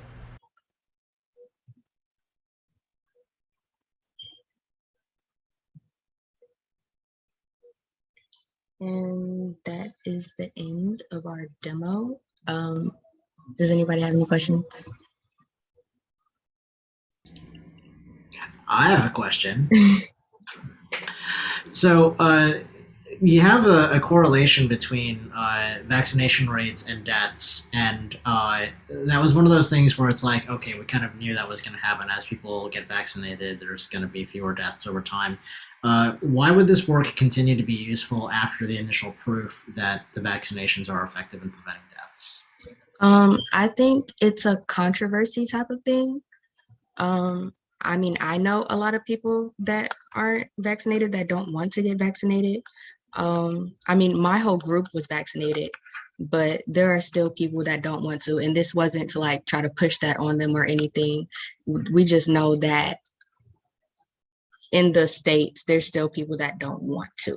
Of course, it's still going to go down because it's getting better. I would also say, sorry to interrupt, but it would be useful like if you're trying to predict the number of future deaths, because obviously the number of vaccinations is a key indicator of what the number of deaths would look like in the future. So I would say it would be useful for those type of models.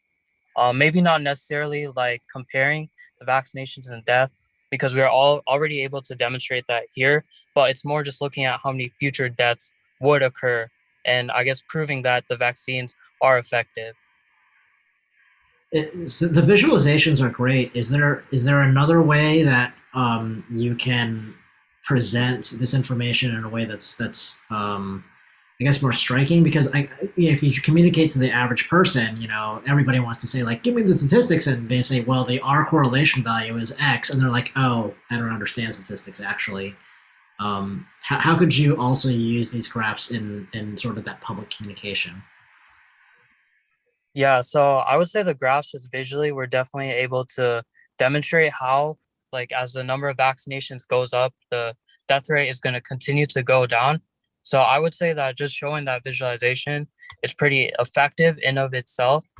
But I see what you mean, that like just like saying all these stats terms wouldn't like be receptive for people who are just like the ordinary person who wouldn't know that, or maybe that wouldn't even convince them.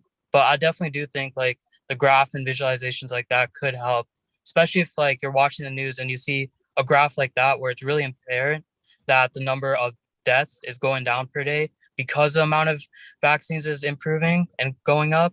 I feel like that would help. So I have a question, and this might be a very dark question, so nobody judge me, okay? So, um, never mind. I'm not gonna ask my question. Yeah, Are you sure? I mean, yeah, I'm not gonna ask it. Thank you. Okay. okay. Did you guys use Google Cloud or where did you run all this? So we ran this on Google Colab. Okay. Yep. And then what HPC, where did you guys put the spin of HPC on your project? That was through our use of Google Colab as a HPC.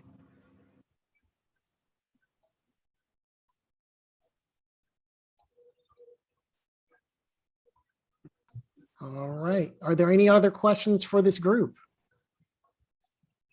I want to throw one more thing out there because I can. I think you all did a fantastic job. I know this is it was a very straightforward model like Junyi talked about and things like that.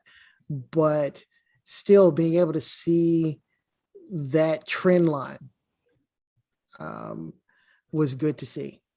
I'll say personally, it was a good thing to see for me using that data set. So the practical application of that data set and showing a real life thing that's still affecting us to this day, it was a very good thing to see. So I want to thank your team for taking that on. All right. So with that, that was our last team. So let's give everybody a hand. You see those reactions over there? Excellent, excellent. So what I'm going to do here, our judges actually need to meet for a few minutes to tally their votes. We're going to leave the viewer's choice voting block open for until, okay, on my clock, 7:05. So that's 2 minutes from now. Whatever time zone you're in from Korea to the Pacific Coast or to the West Coast, when the hour ends in 05, we're going to close the viewer's choice. So John, if you could post that one more time for us. I'm going to open all the rooms at this time. Judges, if you wouldn't mind making your way to that room so you can meet with Dr. Hayden so you can have your final tally. And Dr. Hayden, how long do you think you're going to need to make your tally? 8:03 now. I'd say we need at least 20 minutes, 20 to 30 minutes. All right. So we're going to split the difference and we're going to say at 25 after the hour, 25 after hour. All right. So until that time, enjoy the music. I'm going to pop up the intermission screen one more time here. There we go. And just to let you know on the screen, like I said, the viewer's choice is there to the left if you want to use that QR code. But also, over on the right-hand side, this is not the only event that we at HackHPC, the HackHPC organizers put on every year. We actually put on another hackathon that is closely associated or hosted by Supercomputing21, that'll actually be held on the first week of November. So prior to supercomputing. And this year's topic or this year's host city will be St. Louis. And so all of the projects that will actually be submitted will in some way help or affect those in St. Louis. So right now, all of the application is open. The registration is open at hackhpc.org. And we do welcome you all if you would like to participate to fill out that form. Now for the participants and judges, please, you can make your way to the breakout rooms. To the participants, there are those things that you should have done by now, because now you can finally go, it's done. It is completed. There are two things that if you have not done up to this point that we'd very much like you to go ahead and complete. The first, and these are not going to be posted in chat. These are going to be posted on Slack, on our separate Slack channel. we would like you to complete, number one, your shipping and mailing information so that we can send you your swag box directly to your home, no matter what country you're in, hint, hint. And this swag box, this form does need to be filled out by both mentors or all mentors, co-mentors, staff, juries, so the judges, and the participants themselves. And we will repaste those links in the HackHPC for PEARC21 inside of our Slack team. Additionally, we want to make sure that you have filled out your post-hackathon survey, your post-hackathon survey. When these wonderful companies like Intel and Google and TAC and Exceed and SGCI and other companies, and Omnibond, of course, want to support our hackathon, they like to see statistics. They want to see who they are helping.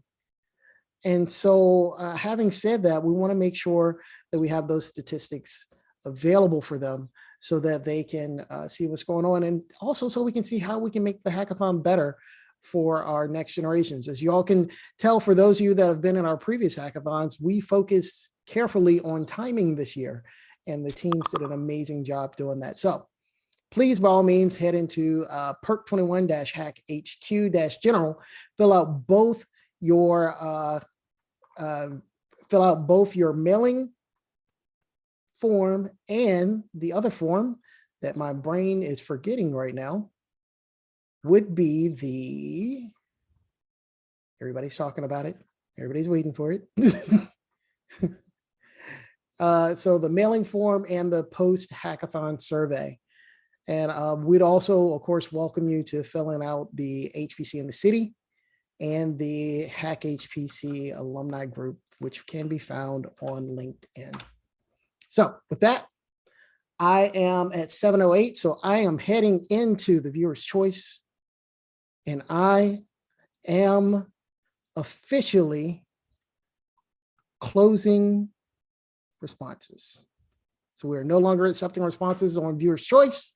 Jamie, can you put Tom in the breakout room for the judges? Yes, I can. He is over here. Let me drag him over. There we go. All right. And let's look at Tom here. Where are you? Where are you, Tom? Am I gonna have to search for you? Tom, I'm gonna need you to stop hiding. I feel like you're hiding.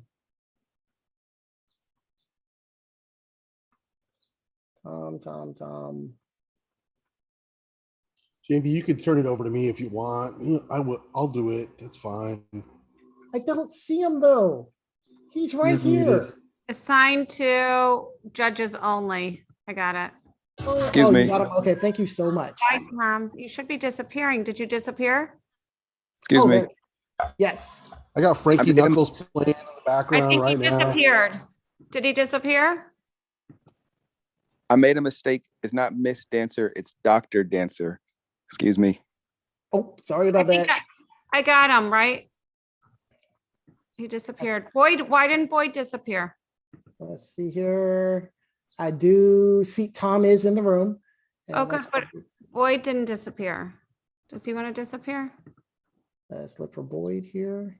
Boyd, do you want to disappear in the judges room, or you want to stay and hang out with us?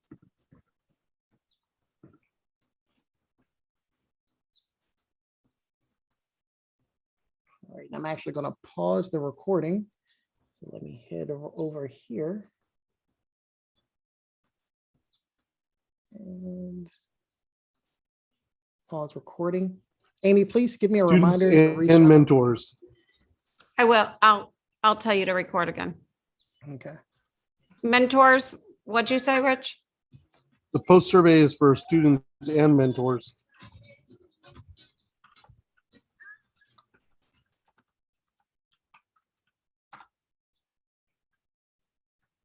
Hey, Jamie. Right. It's a survey just for students.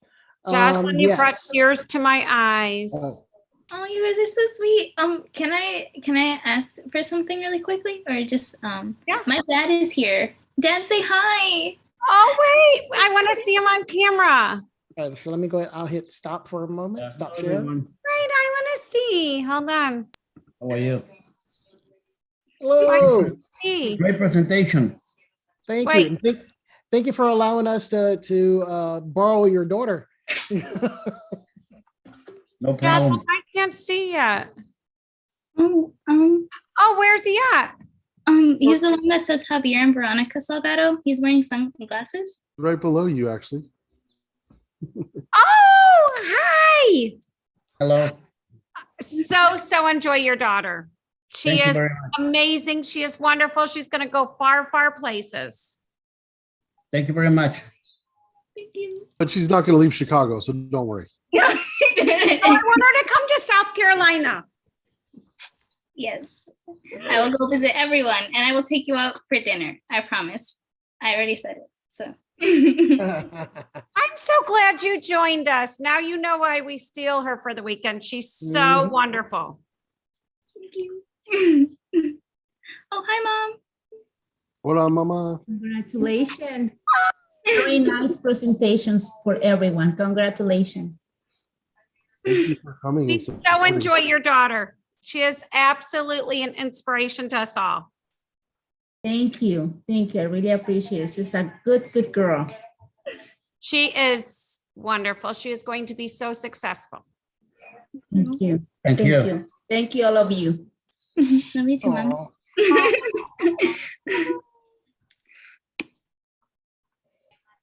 All right. Hey, that should say Cubzo. Just a little side note. Where's And the that Cubs? is why we say we're family. Does that mean you're not supposed to talk about religion, sports, politics at the family dinner table? That doesn't bode well for our project. Yes, yes. Too late on that.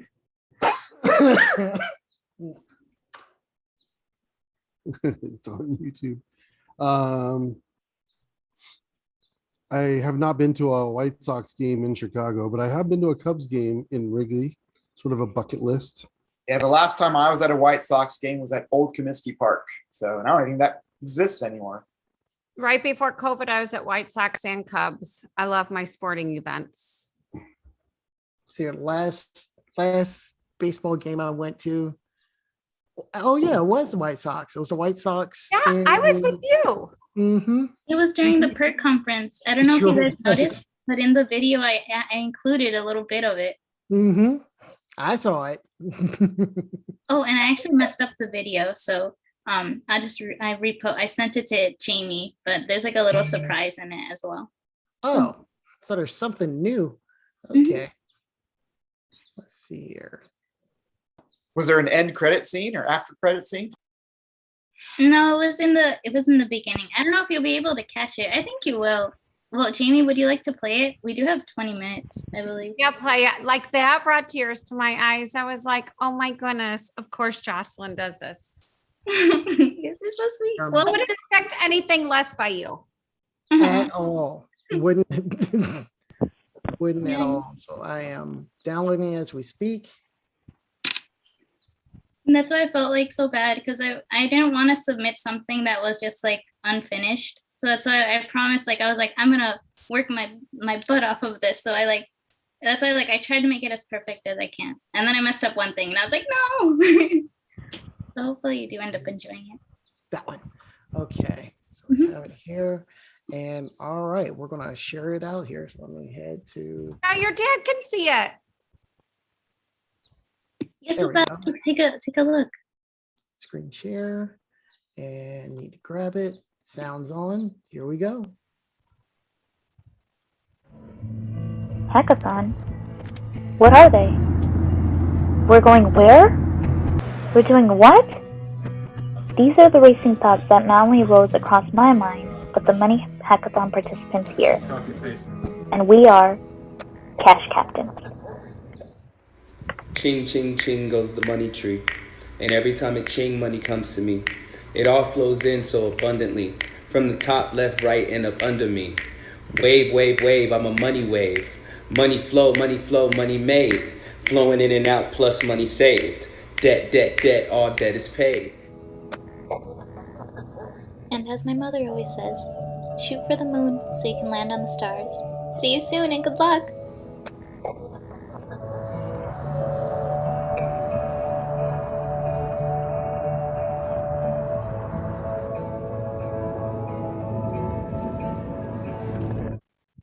All right. So if you did happen to catch it, please let me know. But I don't know.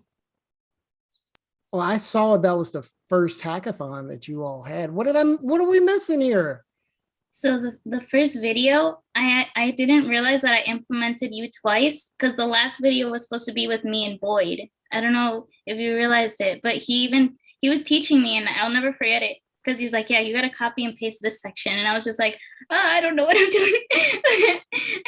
But I always keep that memory really close. So yeah, if you're there, Boyd, hi, I miss you. I hope you're really great. And we hope to see you soon.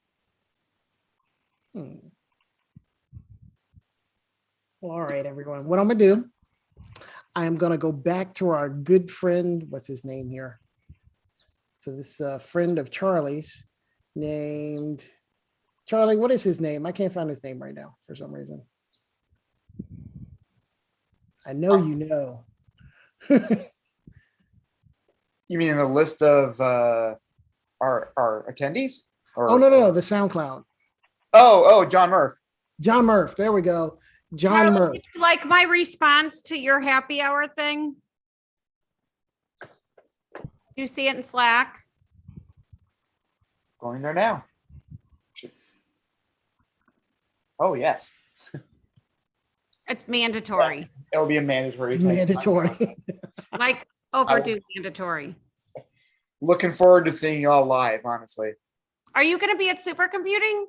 I will be. I should be at the conference. The hackathon happens over our anniversary weekend, so we're gonna have to finagle something somewhere. So You need to take your anniversary trip early, Charlie, and make it extra special, and it'll all be okay.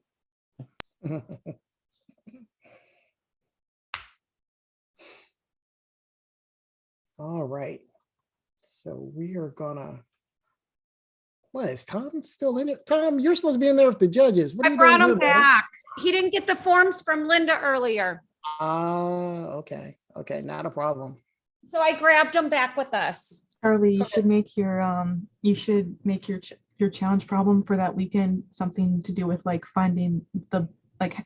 making a program that finds the absolute best price for like a pair of plane tickets. So then it can like help you plan your anniversary trip. I have one of those already. It's called Expedia.com.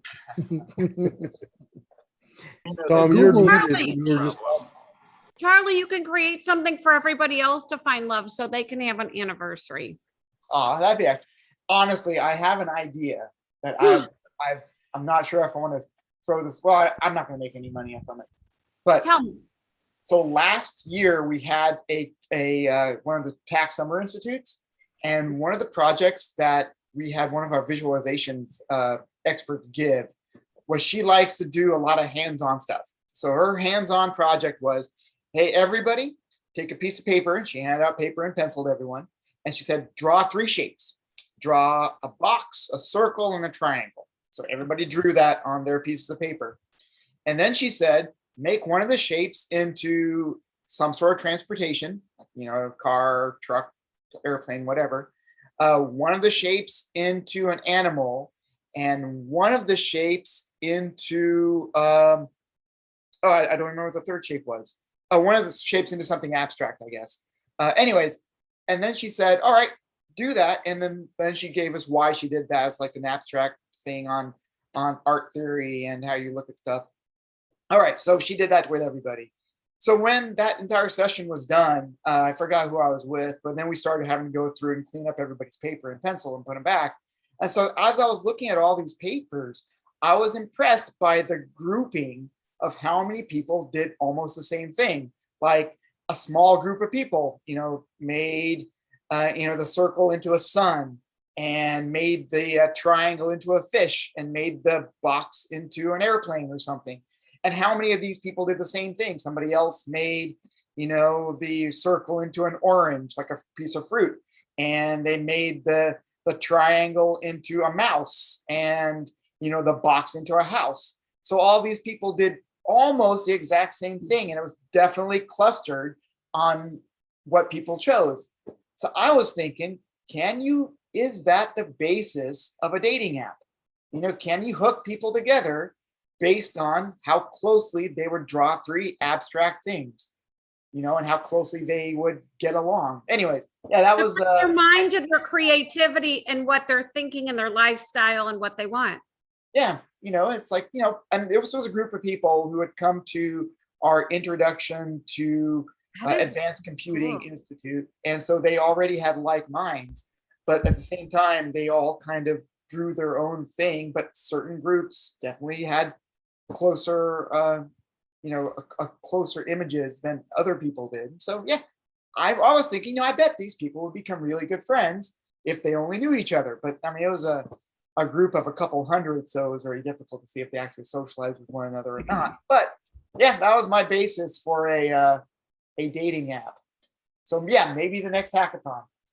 That is really neat. Funny thing was, one of the early things that my wife and I did at her mom's house, she was going to make placemats for like elementary school kids, with construction paper and stuff, but then she was going to take them and laminate them so that they would, like, you know, work as like placemats. And so my wife, who actually went to art school in LA and, you know, very creative, artsy mind, she cranked out like 10, and I was over there with my ruler and protractor. Like I didn't even finish one in the time that she did like 10. And she's like, "What are you doing?" I'm like, "Well, it has to be perfect. I have to measure it, and I can't have anything out of alignment." And yeah, so I'm not sure if it's opposites attract or if they would be attracted by like-mindedness, but I think there could be something there, because if they didn't know that they were getting into it, then they wouldn't try to trick the system, game the system. You know, there's so many people who are like, "What do they want me to answer?" So, you know, they try to outthink the quiz or the game. That's why surveys are kind of funny. Like,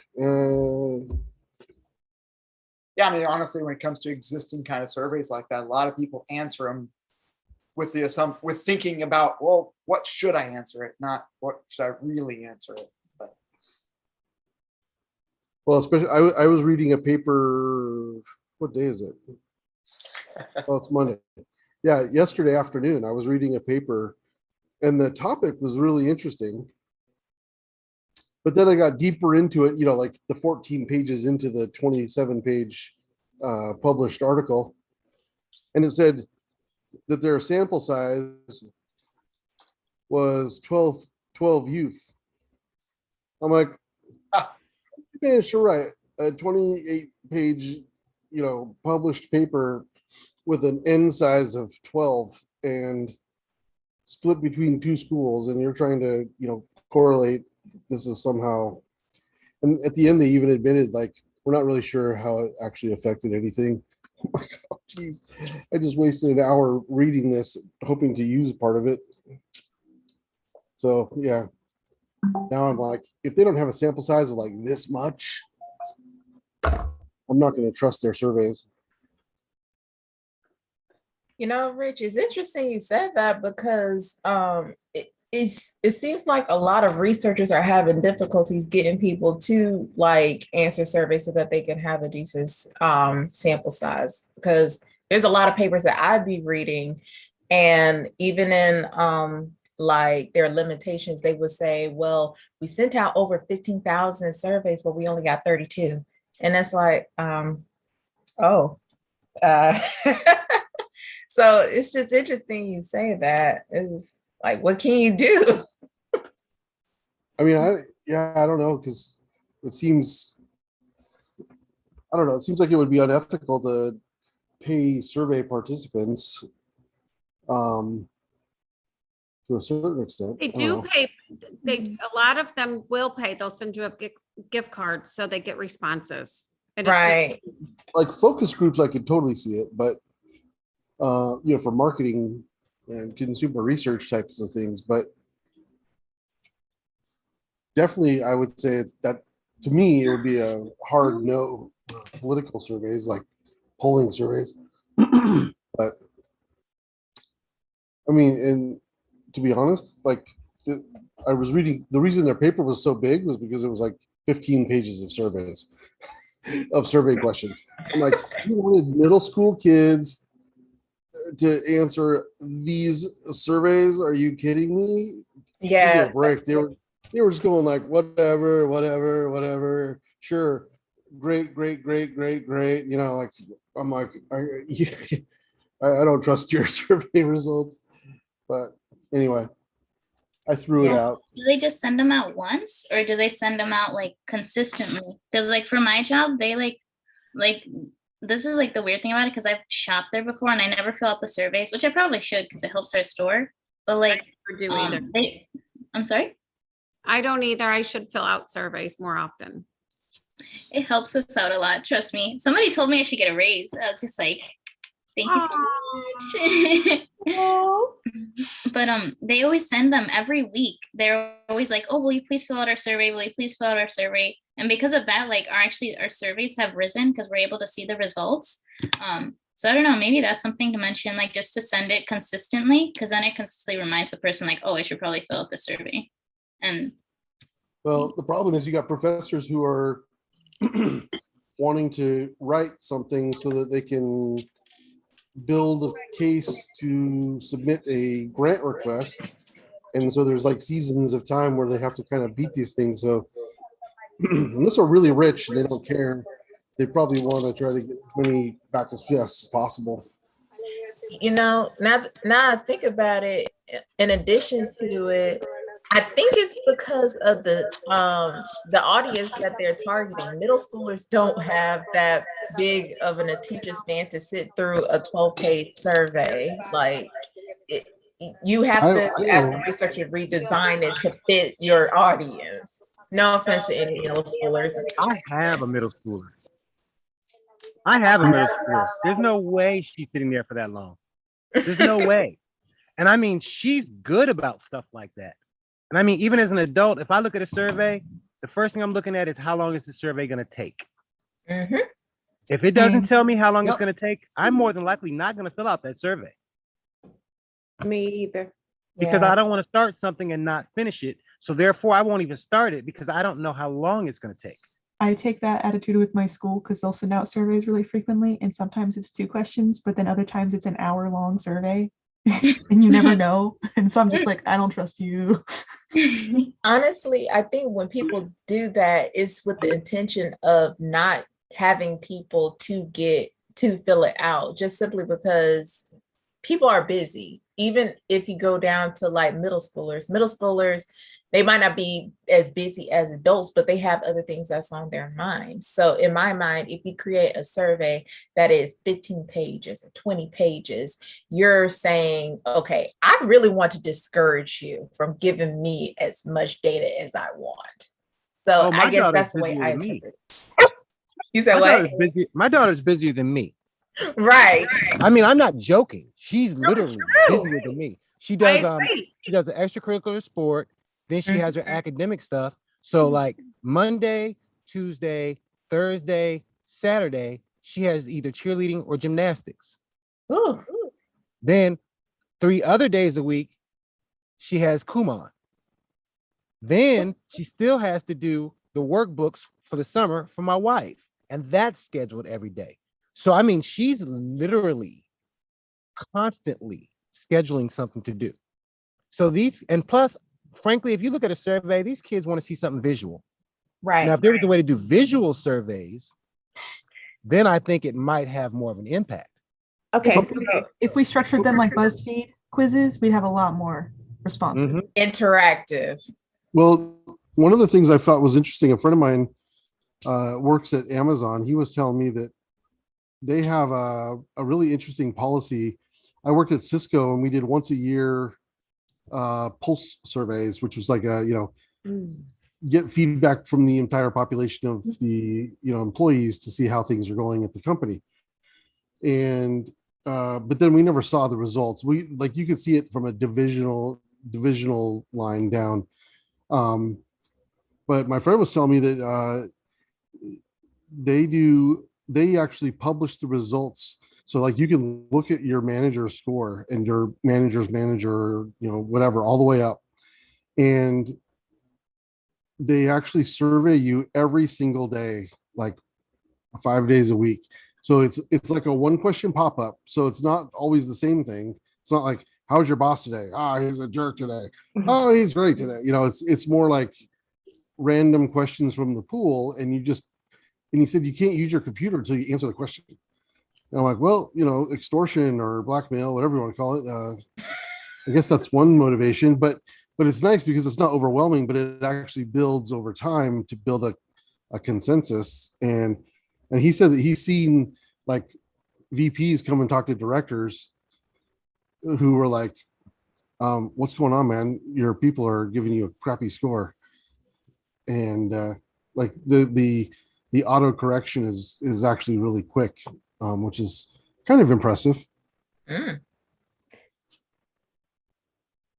Well, I have a NSF grant that I'm working on for the past 3 years, and I think it's 1 year left.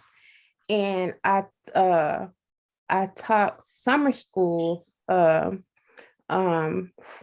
summer camp, and the students, they were middle school students, and they didn't do a 5-minute survey. So I don't know. I'm thinking we'll have to do it visually or something like that, because them questions and answers, that's not gonna do. I think else writing this stuff down, because this would be a great project for the next hackathon. Right. I think was it Jocelyn that said it about sending it out consistently, and also making sure that it's as short as possible and get straight to the point. Yes, and it wasn't short at all. It was a pre-survey that was I think it was 6 pages, and a post survey that was 6 pages. So we need to cut that down a whole lot. Pages? Like 2 pages at the most. Now, what you could do is do surveys at different spans of time. So I did that. I did one pre-survey the first day, the first half of the day, and then the other pre-survey the second half of the day of the first day, but that didn't work. Did you cut down on the questions that you were asking? I'm thinking I'm gonna do that. Yeah. That's a lot. Huh? That's a lot. Yes, it is. But it was it's like 4 questions per page. But what is the age group of this? 6th, 7th, and 8th grade students. Okay. Oh dear. Mm-hmm. 1 page is probably right. I mean, now what you could do is trick them where you give them just 1 page, but fill it up with about 24 questions. And so when they get halfway down, they're like, how much more do I have? And they see, well, I'm almost there. I don't want to do this for nothing. And they just are forced to finish it. So you could trick them that way. But see, there was no change on it at all, period. From the first day to the last day, there was no change. And I don't understand why. Yeah. Maybe because it is too long. Well, yeah. I know it's too long. Well, so we tell our students that they can't get their check unless they fill out the survey. That's kind of how we solve that. So nobody will get the prize tonight unless they fill it out. What is the incentive for your 6th, 7th, and 8th graders, your middle schoolers? It was a mobile device summer camp because I'm doing an HBCU grant that's on mobile device forensics. So So they got a mobile device by participating in the camp? no, Okay. no. So now do they have now is there an app that they will work in during the camp? An app? What do you mean? Like if it's mobile device development, is it like for development of an app software or something? Or is it No, it's just teaching them what mobile device forensics is, what it entails, the tools used to do forensics, stuff like that. Okay. So you're teaching them how to hide all their bad habits from their parents? Essentially. But they don't know. Well, now they know what it is, but at first they didn't know. So Can you do a click-through survey, or like, is it a click-through survey and they could just click something, or are you expecting them to type a response? it's printed. Oh, that's worse. That's worse. Yeah, maybe you need to simplify and do something, you know what I mean? Like a click-through. Yeah, maybe a Are Google these students like physically in the room? Yes. So I had this idea of, as students come in, have like a little electronic, that was easy Staples button kind of thing. And, so that when they walk in, there's a question on the door. It says, today's question is, and if it's like yes or no or whatever, yes to the right, no to the left, whatever. And if there was a way to count those, just one question every day, but it would be a physically engaging activity. It might be like on their level of like, yeah, okay, I'll give you a high five, but that's about it. I don't know. Sorry about that. Technology sometimes is not your friend, and spreadsheets is often not the answer for handling data. Just a little side note from somebody who deals with people who always think that Microsoft Excel is a database. I built it in Microsoft Access. Isn't that good enough?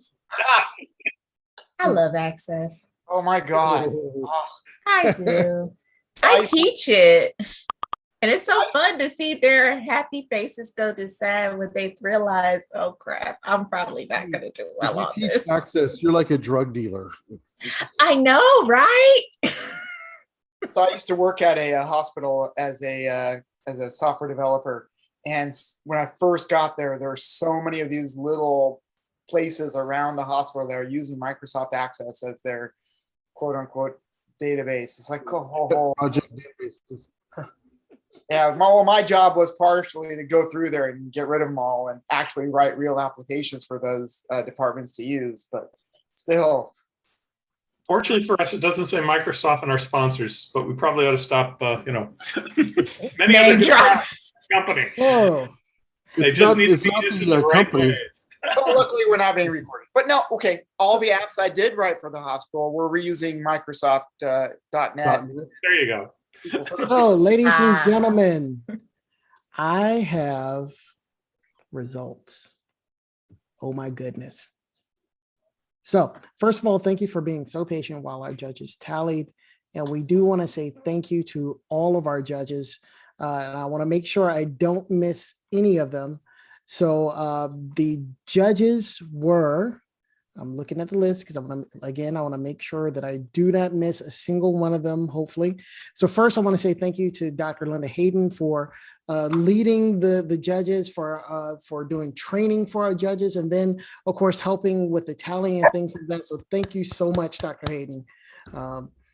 We really do appreciate it. Okay. So Dr. Hayden, but I tell you, that team brought us over the finish line. My judges team brought us over the finish line. It was truly a collaborative effort there. Excellent. So what I'm going to do is I'm gonna say thank you to the judges. Then I'm gonna let Dr. Hayden actually say who won for the judges count. And then Amy, if you wouldn't mind, I'd like you to announce the winner of the viewer's choice. And you should have that in your messages there. So having said that, let me go ahead and continue the recording. The recording's going, so we're good to go with that. All right, so for our judges, I want to say thank you so much to Lakeisha Barlow, Neil Gaffney, Wilkins. Oh, Nancy. I'm sorry. Nancy. I'm looking at email addresses. So Nancy Wilkins, Niall Gaffney. I want to say thank you so much and of course Junyi Chua and Tom Kruger as well, because he was here to judge as well. I want to say thank you to you all so very much for your time and careful consideration. Thank you. Having said that, I'm going to turn the floor over to Dr. Linda Hayden for her to announce the Judges' Choice Award, the Judges Award. So Dr. Hayden, the floor is yours. I just want to say congratulations to everyone. You know, we appreciate all the effort and the hard work that went into putting your presentations together, into bringing your solutions to us through that presentation. It was obvious that each of you has come a long way in terms of what you've learned. It was obvious that there was an effort to collaborate using not just the Zoom, but all kinds of tools and the chat and Slack channels, and to collaborate with one another. And we feel like that is one of the most important things that come out of this, that you've learned a lot about HPC, how to analyze big data sets and use HPC tools to do so. And so I just want to stop and give you all a hand for what you have accomplished as a part of this hackathon. With that said, the judges have come up with a winner for the Judges' Choice Award, and they felt that the winner for Judges' Choice Award should be the Valiant Vaccinators. Woo! Hey. Congratulations to the Valiant Vaccinators. Excellent, excellent. So the Valiant Vaccinators, the mentor, would you care to say a brief word of thanks?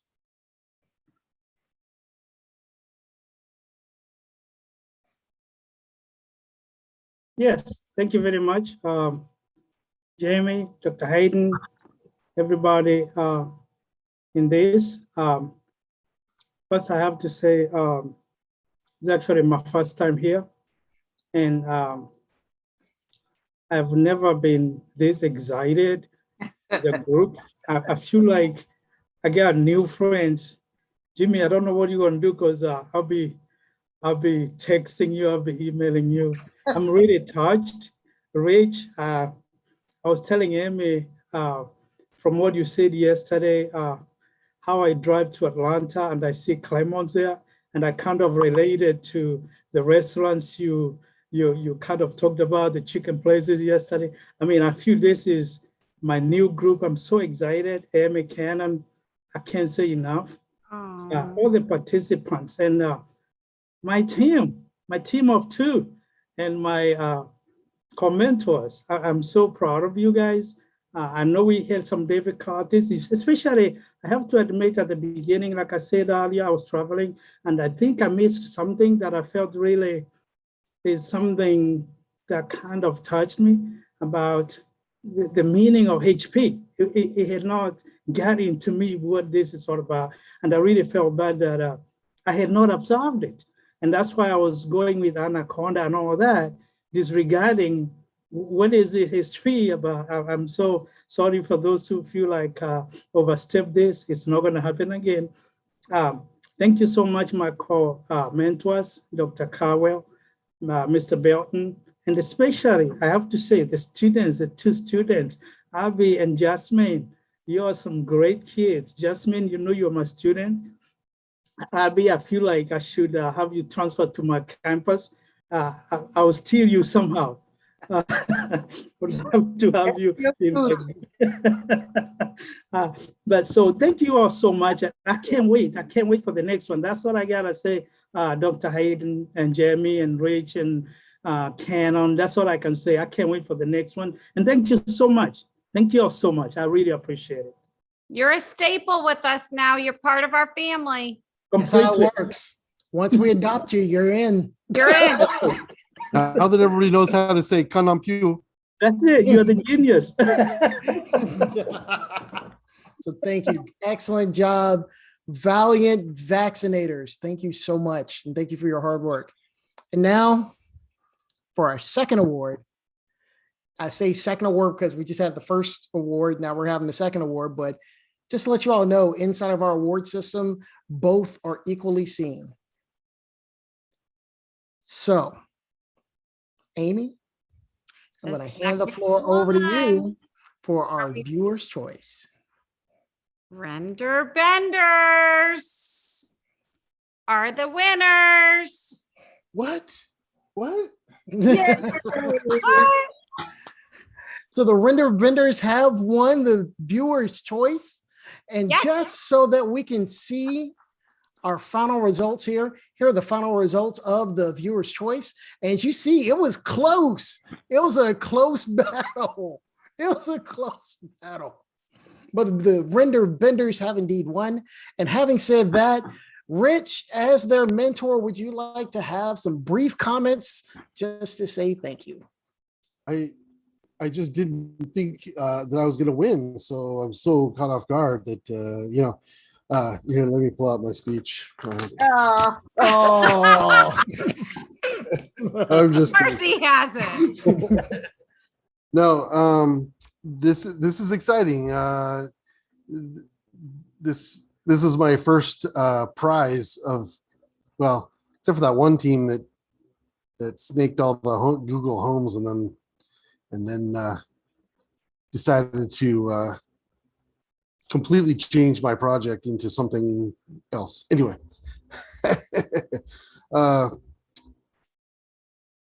so this was an interesting group. We had someone from China, someone from Nigeria, someone in Europe, and then some of us in the United States. And well, most of us were in the United States, but like we said, we did span 7 time zones in our own group. Language was a little bit of an issue, but not terrible. But we had some personalities that were very individual. They wanted to work on their own, and I got a little bit worried by the end of Saturday, where we go like half a day, we don't hear from half of the people. So ultimately we pulled it together, and it's an interesting thing because the tools can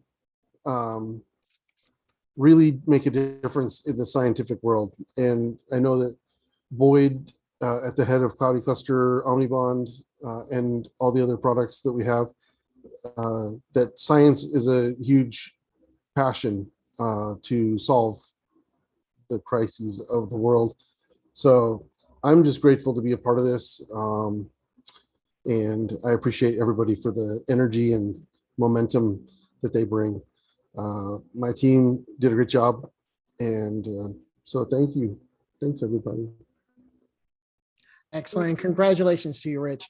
I have to say, for me, working with Rich for these number of years, Rich has pitched this idea consistently for a long time, for a while. And every time he would pitch it, he would, unfortunately, either the students wouldn't pick it, or like he said, the students would pick it and then go, I know you gave it this beautiful baby here that you have clothed and fed and made perfect for us, and we're going to turn it into a truck. and that's how we got the Cybertruck. Exactly. So Rich, congratulations. You and your team are definitely deserving of that. And I want to make sure I also say thank you to the co-mentors that work with both teams. So just to say their names out loud, for the Valiant Vaccinators, the co-mentors were James and Rebecca, Dr. Caldwell. And then for the Render Benders, the co-mentor was Chris Lankelos. So thank you all so much for working with us. And of course, thank you to all the staff that also assisted with that. Jinwei as well. And Jinwei. So thank you all so much. So just to say that one more time, and then I have to tell you what the prizes are, because I don't think the students know what the prizes are. That's one of the cool things. So even though this is a competition, one thing that I think you can ask anyone that has participated in this event, you've heard me say over and over and over again, we're family. The point of this event isn't to be the best. The point of this event is to gain skills and knowledge and things that you can apply to real world problems, as well as to grow in your career and skill set. So along with that, I want to say that the winners, which are for the Judge's Choice, are the Valiant Vaccinators, and then for the People's Choice are the Render Benders. Each member of your team, and this is new, this is something new, mentors, co-mentors, you might want to listen to this one. Each member of your team, mentor and co-mentor, shall be receiving $100 cash sent to their PayPal account. So congratulations for that, and thank you to Omnibond for providing those resources to allow us to do that. And with that, just a reminder to the participants, mentors, and co-mentors, you need to send your PayPal information to Miss Amy Cannon so that she can indeed disperse those funds to you. If you don't send it, you don't get it. Now, for the others that are listening here, they go, oh man, but everybody else did a lot of work too. Don't worry. We have boxes coming your way, assuming you have filled out your mailing address box. And those boxes will be heading out here within the next week or so. Having said that, after 98 hours of dedicated hard work, I want to say thank you to everyone for participating. Thank you for bearing with us. Thank you for the hard work. Thank you for working with each other. Thank you for going against all odds across time zones and languages, and not just verbal, but also programming languages and platforms and internet issues and food and everything. Thank you all. Thank you all for joining us for this. And with that, I'm going to stop our recording. I'm going to end our YouTube stream, and we are going to say goodnight. So thank you all for joining us. We'll see you next time. And don't forget to forget, join the LinkedIn groups. and wait a second, don't forget, if you want your prize,